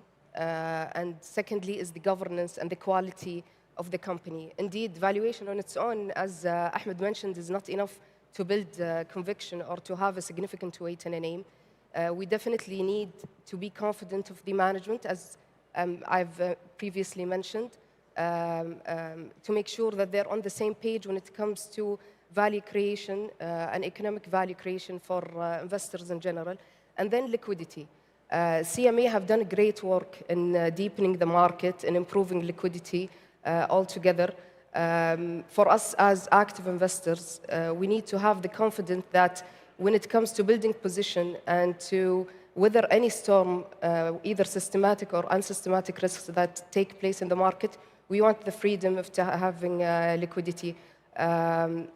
With more inclusions, FOL lifting, more initiatives taking place, definitely we're going to see more conviction reflected in the portfolios to participate in the growth story of the overall economy. Great. We talked a lot about the local markets. Turning to Kareem. So in the US, we've seen market leadership concentrating a handful of mega caps. Are we seeing the same dynamics here compared to Saudi Arabia, with large caps increasingly dominating the index weight? And if so, how does that impact your portfolio decision making? A little bit of yes and no. We don't have 7 companies or 8 or however many it may be in the US. We've got effectively one, Al Rajhi Bank. 10 years ago, SABIC and Al Rajhi were each about 5% within the S&P Pan-Arab. Now SABIC's 1.5% and Al Rajhi's 12%. Within the FTSE Saudi, Al Rajhi's 22%. So historically, an investor could effectively ignore it. It wouldn't be that big of a deal, but now you have to be very thoughtful in how you approach it. With a bank that generates an ROE above 20%, it's a little bit different than the others in the sense that it benefits from rates declining. It's got a longer duration asset side. Doesn't have much government ownership. It's the most liquid bank by far. It makes it a very, very, very challenging stock for investors to ignore. And it's hard to proxy out by looking at other banks or companies because of its unique structure. So I'm not saying that it's obvious that investors will underweight or overweight, but in the past they might have been able to ignore it, and now you have to be way more thoughtful and purposeful in how you treat it and allocate towards it. I think you talked a bit about risk, so turning to Badar to follow up. How do you look at liquidity risk into the asset allocation models? Right. Well, as portfolio managers, Melody, fundamentals are key, right? Having a judgment on earnings, visibility of cash flows, returns, competitive advantages that gives us assurance of the sustainability of returns. All of that is important. But honestly, none of that matters if there is no liquidity enough to move that idea from a conviction stage to an actual allocation. So liquidity as a factor is really important, and it varies in importance depending on the management style of any manager. For us, we tend to be more long-term than the average manager. We tend to have a longer holding period than the average strategy or manager, so that gives us a little bit more liquidity tolerance, if you will.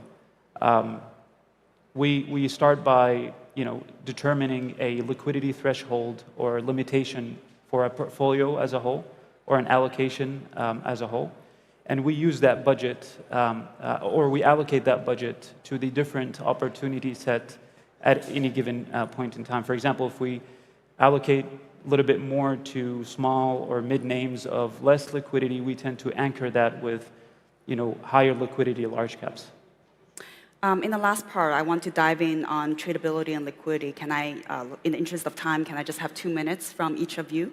So starting with Ahmad. In MENA governance standard, disclosure quality and management credibility vary widely. How do you embed these intangibles into valuation work? And what gives you conviction that a company deserves to trade at a premium or discount? Thank you, Melody, for the question. And it's actually a very interesting topic because governance, management credibility, disclosure quality are not just qualitative extras. I would actually argue that they are valuation inputs as they increase or decrease the risk profile of the company. And given the time limitation, if we really talk about how we can embed it into the valuation, I would argue there are 2 ways. One is to adjust the weighted average cost of capital, and the other is to actually embed governance into the free cash flow forecasts. So if we start with adjusting the weighted average cost of capital, and this is where for companies that have a strong governance track record, effective boards, independent audit committees, etc., you would perhaps reduce their weighted average cost of capital by around 50 basis points. And for laggards, you'll probably give them 50 to 100 basis point additional risk premium to their weighted average cost of capital. On the other hand, moving on to the second methodology where we embed it into the free cash flows, this is where for companies with a superior track record, we would actually have a higher cash flow forecast or a higher terminal growth rate based on the credible management, effective capital allocation track record of meeting their business plans, etc. So that would naturally have a higher free cash flow. On the other hand, for those companies that have higher OPEX inefficiencies, higher likelihood of not meeting their capital allocation track record, you would have a lower free cash flow. So in conclusion, compliance to governance standards is not just a textbook practice. I would argue it's actually the currency of confidence. And it's a reflection of the market and whether they view management actions as being value accretive or value destructive. Now to you, Dana, what practical measures could enhance tradability, and how would deeper liquidity reshape opportunities for active managers in Saudi equities? So we're very excited with foreign direct investment easing into our market. The role of market makers also improved a lot, and we're very excited for more companies to be under that program. And finally, I think smart participation when it comes to the retail segment through thrift plans, systematic investment plans. We know in other emerging markets, the introduction actually deepened the market a lot, and they now represent a significant portion of the daily traded volume. So I think such initiatives will definitely help us to fill that gap. Now to Kareem, is the importance of liquidity increasing with respect to entering and exiting equity positions compared to 10 years ago? And if so, do you think this trend will continue? I think liquidity is just becoming more and more important for the obvious reason that forecasting is becoming harder, and liquidity effectively gives you optionality on your mistakes. For decades, business cycles have been shortening, companies are dying faster, and now we throw in technology and AI, and who knows the next 5 or 10 years are going to be like. And as we all know, the majority of a company's valuation comes from cash flows generated in the future. But when we're getting those forecasts wrong, we want to be able to change our minds quickly, and liquidity is the mechanism that allows us to change our minds.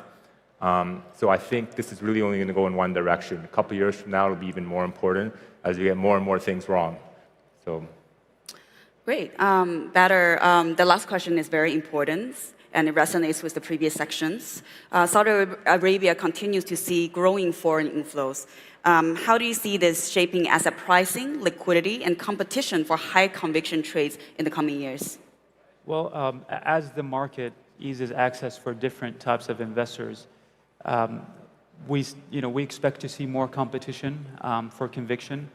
And those types of investors usually provide liquidity for others in the market. So I think as time goes on, we expect to see a deeper market, a more competitive market. That competition, I think, is healthy, and it's a natural progression to maturity as, again, pricing inefficiencies erode in that landscape. And I think having a long-term perspective is key in building conviction going forward. Well, thank you to our audience, and thank you to our panelists for giving different perspectives on conviction, liquidity, portfolio, asset allocation. Thank you. Thank you.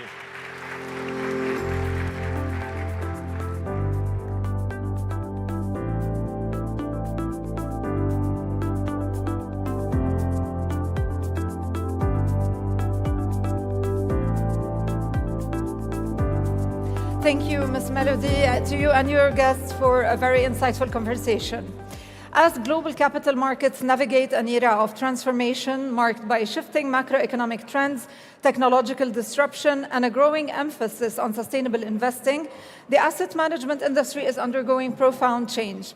With global assets under management surpassing $120 trillion and the Middle East emerging as a growing region for capital flows, Saudi Arabia is increasingly positioning itself as a key player in this evolving landscape. So how is the kingdom's regulatory and market infrastructure enabling global integration? And what strategic priorities will define the next chapter of asset management growth, both locally and internationally? We will try to answer these questions through our fireside chat with the chairman of the Capital Market Authority, His Excellency Mr. Mohammed Al-Quays. Please welcome him on stage.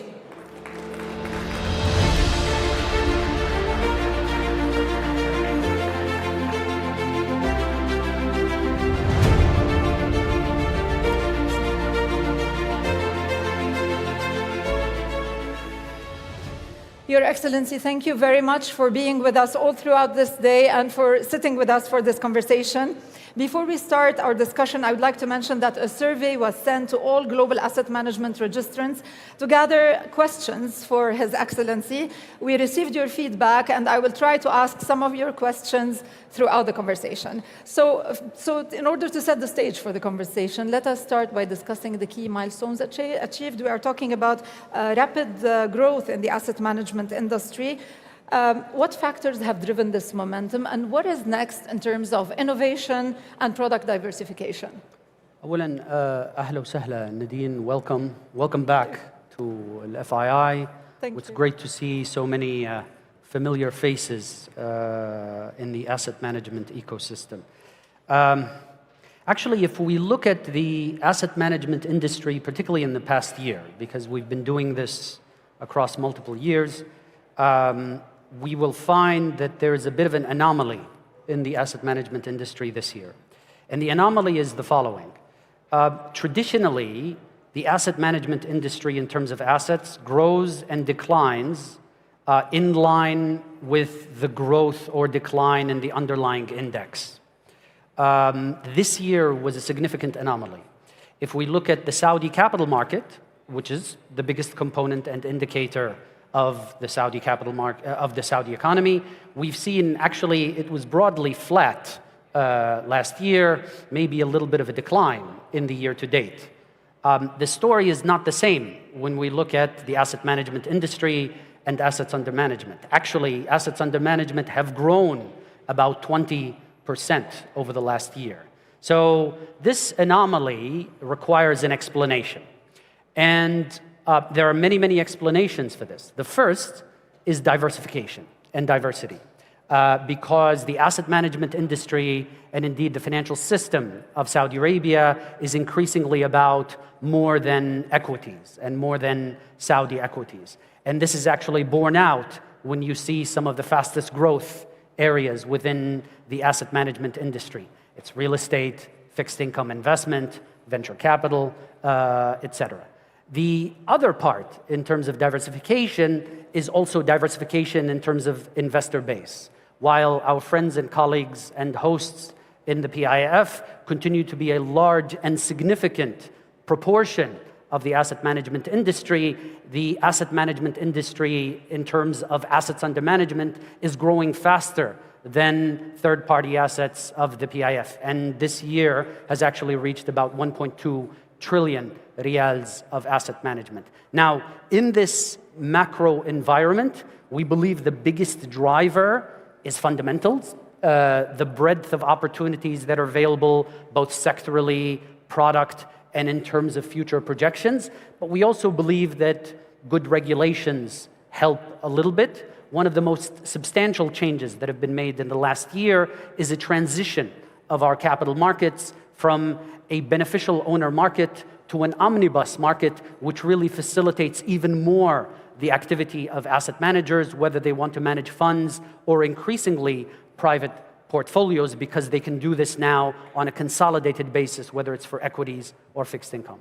I will go back to the innovation and whether there are new products coming into the market, but I would like to ask you about alternative investments, which are becoming a key driver for diversification. How is the CMA enabling the growth of private credit and other alternative asset classes in Saudi Arabia? Well, Nadine, you are right. When we talked about the growth in the asset management industry, 1.2 trillion, grown by about 20% year on year. Actually, the private capital subsegment of the industry has been growing much faster. It has been growing at almost double that rate of growth. And if we actually decompose that growth, the fastest growing segment over the past year was private credit. Private credit has more than doubled in terms of assets under management between last year and this year, and it indicates both the need for credit as well as the opportunity in terms of credit deployment, particularly lower end in the risk-return spectrum.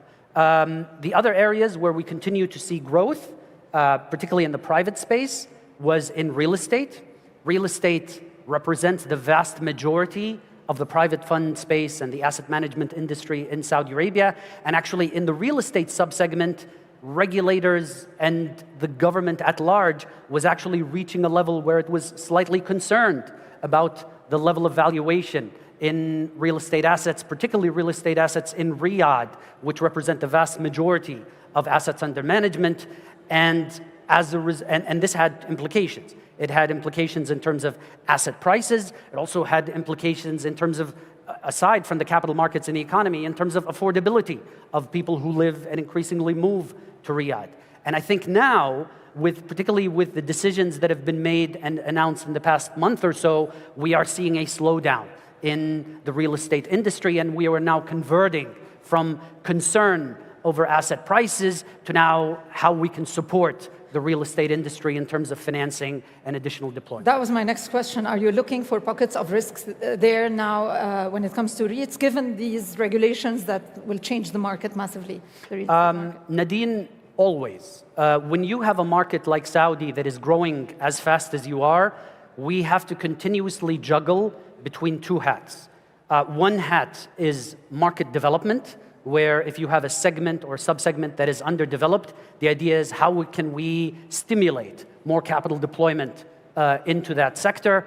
And in some cases, when we believe there is too much capital that is going a sector, we actually shift to the other hat, which is how can we protect investors in this segment and how can we protect from asset price inflation in this sectors. And in many cases, we have to juggle from one hat to another depending on what the state of the industry is or has been. So for example, in venture capital, we had been in the promotion, market development phase. In real estate and real estate funds, until quite recently, we were actually in the financial stability and investor protection stage. We spoke about private credit. Let us talk a little bit about it. I mean, anyone who has seen any coverage of the FII in the past 2 days would have seen the comments from everyone around private credit. Let me split the question into two. We will talk about private credit potential in Saudi Arabia. But globally, let us start with that first. Everybody is worried about the incidents that we saw in the global credit space and the comments from some major Wall Street veterans about some risk in that sector. But until now, the consensus is that it does not cause concerns of systemic risk. Do you have any thoughts on that? So if you were to ask me globally, what areas potentially represent future risks in terms of asset prices, in terms of defaults, and in terms of sources of contagion, I would say there are really two areas in the global economy. And I'm taking aside geopolitics. One is private credit, both the size, the quantum of growth, lending standards, and most importantly, the opacity of that sector, and particularly the multiple layers of credit in the system is actually very, very difficult to track. And there is a point at which you can get concerned. The other, of course, is AI and artificial intelligence. Obviously, this is transformative for the world. And whenever you have a technology that is potentially transformative, you see a massive inflow of capital, but that is not a precise science. And traditionally, most transformative technologies are usually coupled with asset bubbles, while not all asset bubbles are coupled with transformative technology. The bigger question is how much potential in terms of contagion from these asset classes or these categories is to the rest of the world and to Saudi Arabia specifically, and that is something we are still thinking through.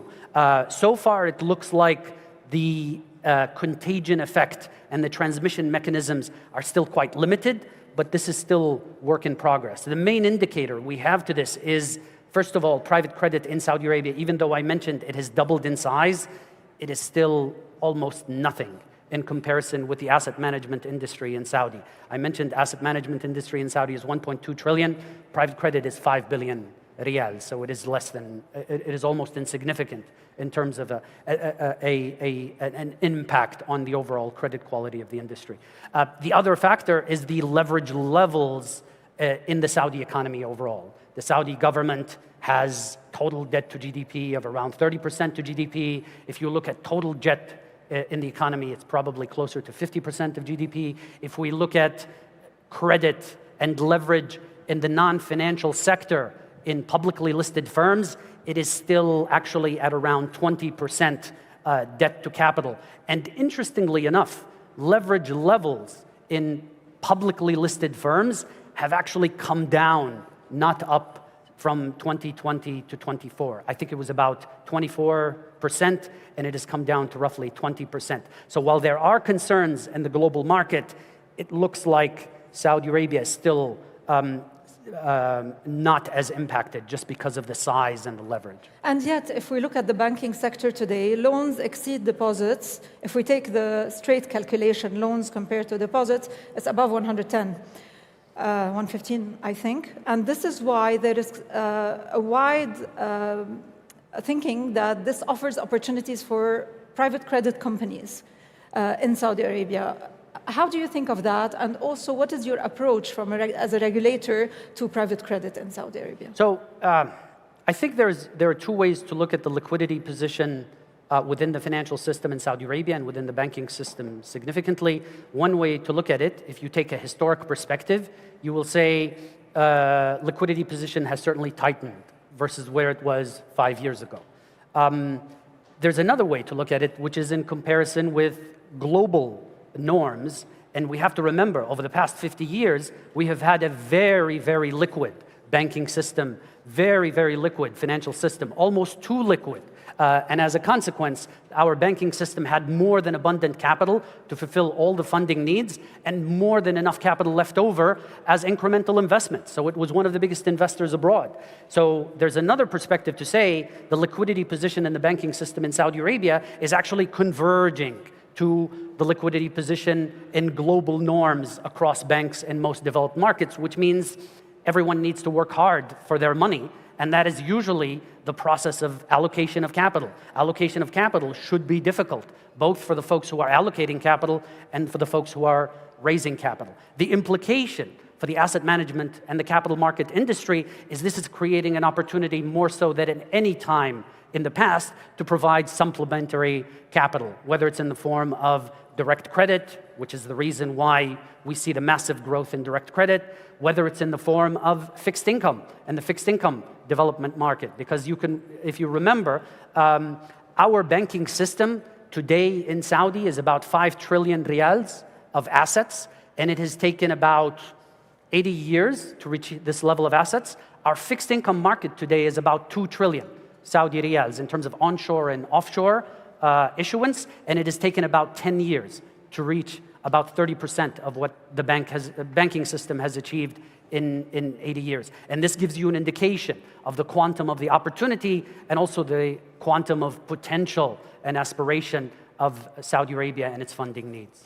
Let me start asking you some of the audience questions or participants' questions. We have one question from Mr. Brian Higgins, King Street Capital Management.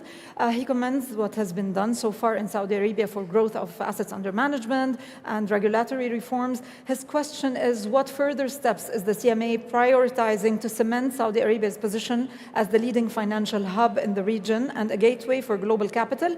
And his second question is, what innovations or regulatory priorities do you see as most critical to positioning Saudi at the forefront of next generation capital markets? So the main service that the capital market can offer to the overall economy is financialization.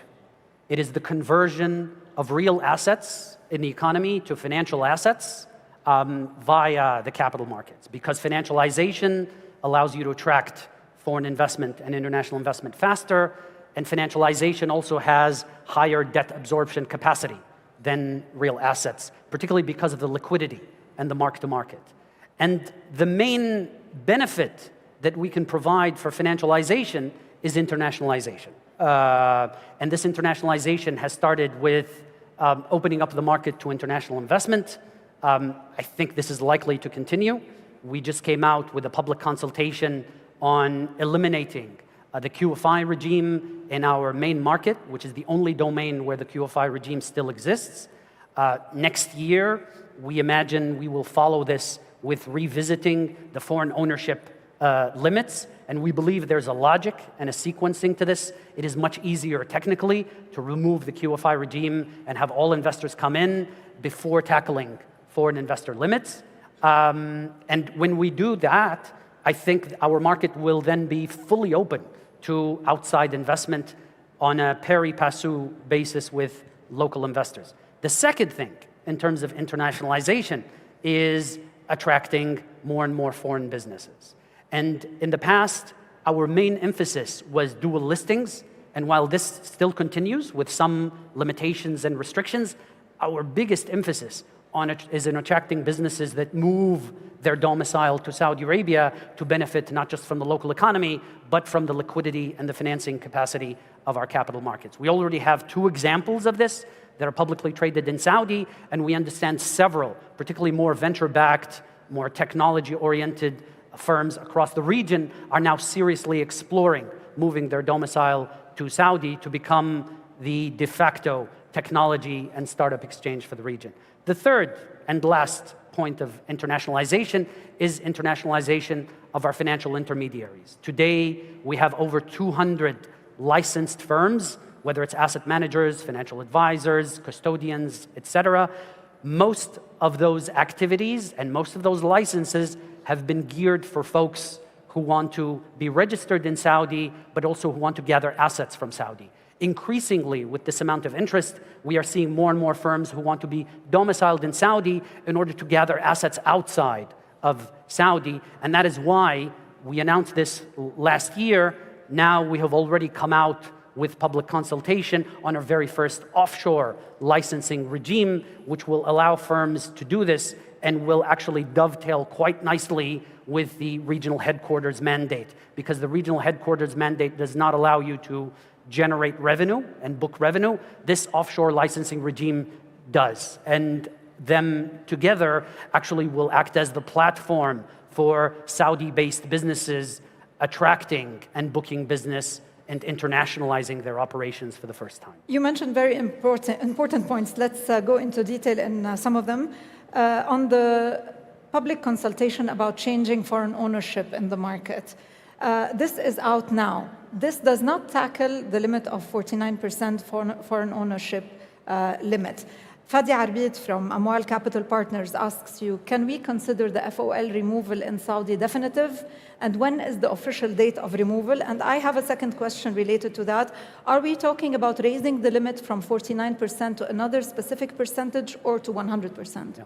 So the things we are clear about are the sequencing. So we are clear about the removal of the QFI regime preceding the foreign investor limits. We are also clear about the fact that we will be revisiting the foreign ownership limits next year, and that is indeed on our plan.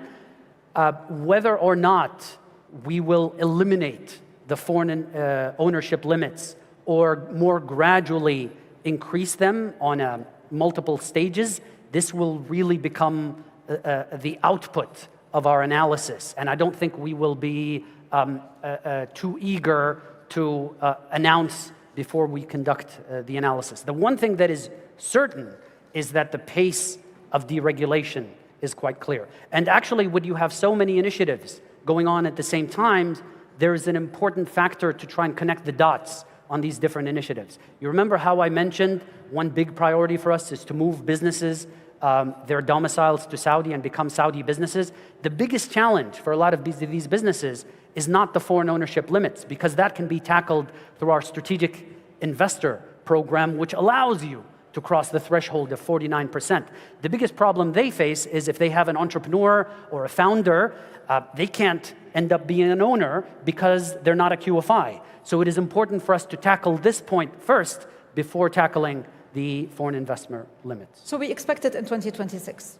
Revisitation and an announcement to be made then, inshallah. The swap mechanism is going away, buying through swaps. So by default, if you eliminate the QFI regime, in all likelihood, the need for the swaps will go away. Part of the final version of the regulations will actually administer a transition program to allow swaps investors and QFI investors to switch over to a more permanent steady state adjustment. But the most important thing is that we do this in a gradual and orderly manner. And I think ultimately there is no rush or hurry. As long as you have exposure, our goal is to make this as easy and as efficient as possible, not to make this disruptive. Abdul Qadir Hussein from Arqam Capital asks you, will passporting of funds within GCC be allowed? I am very happy to announce that it already is. Over the past 2 years, we have been working under the umbrella of the GCC on harmonization of capital markets regulations. And the first key element that we wanted to harmonize, because it was easier to harmonize, was fund passporting. And we now have the very first fund passporting arrangement that is passed and in force as of the beginning of the year. And our hope is that more and more of our asset managers in Saudi, but also in other GCC countries, start to benefit and test it out, because when testing it out, that's when we actually start to understand what the advantages of it is, what the risks of it is, and what some of the challenges is, so we can start to tackle them, as we always do in version 2 and 3 and 4 of this passporting regime.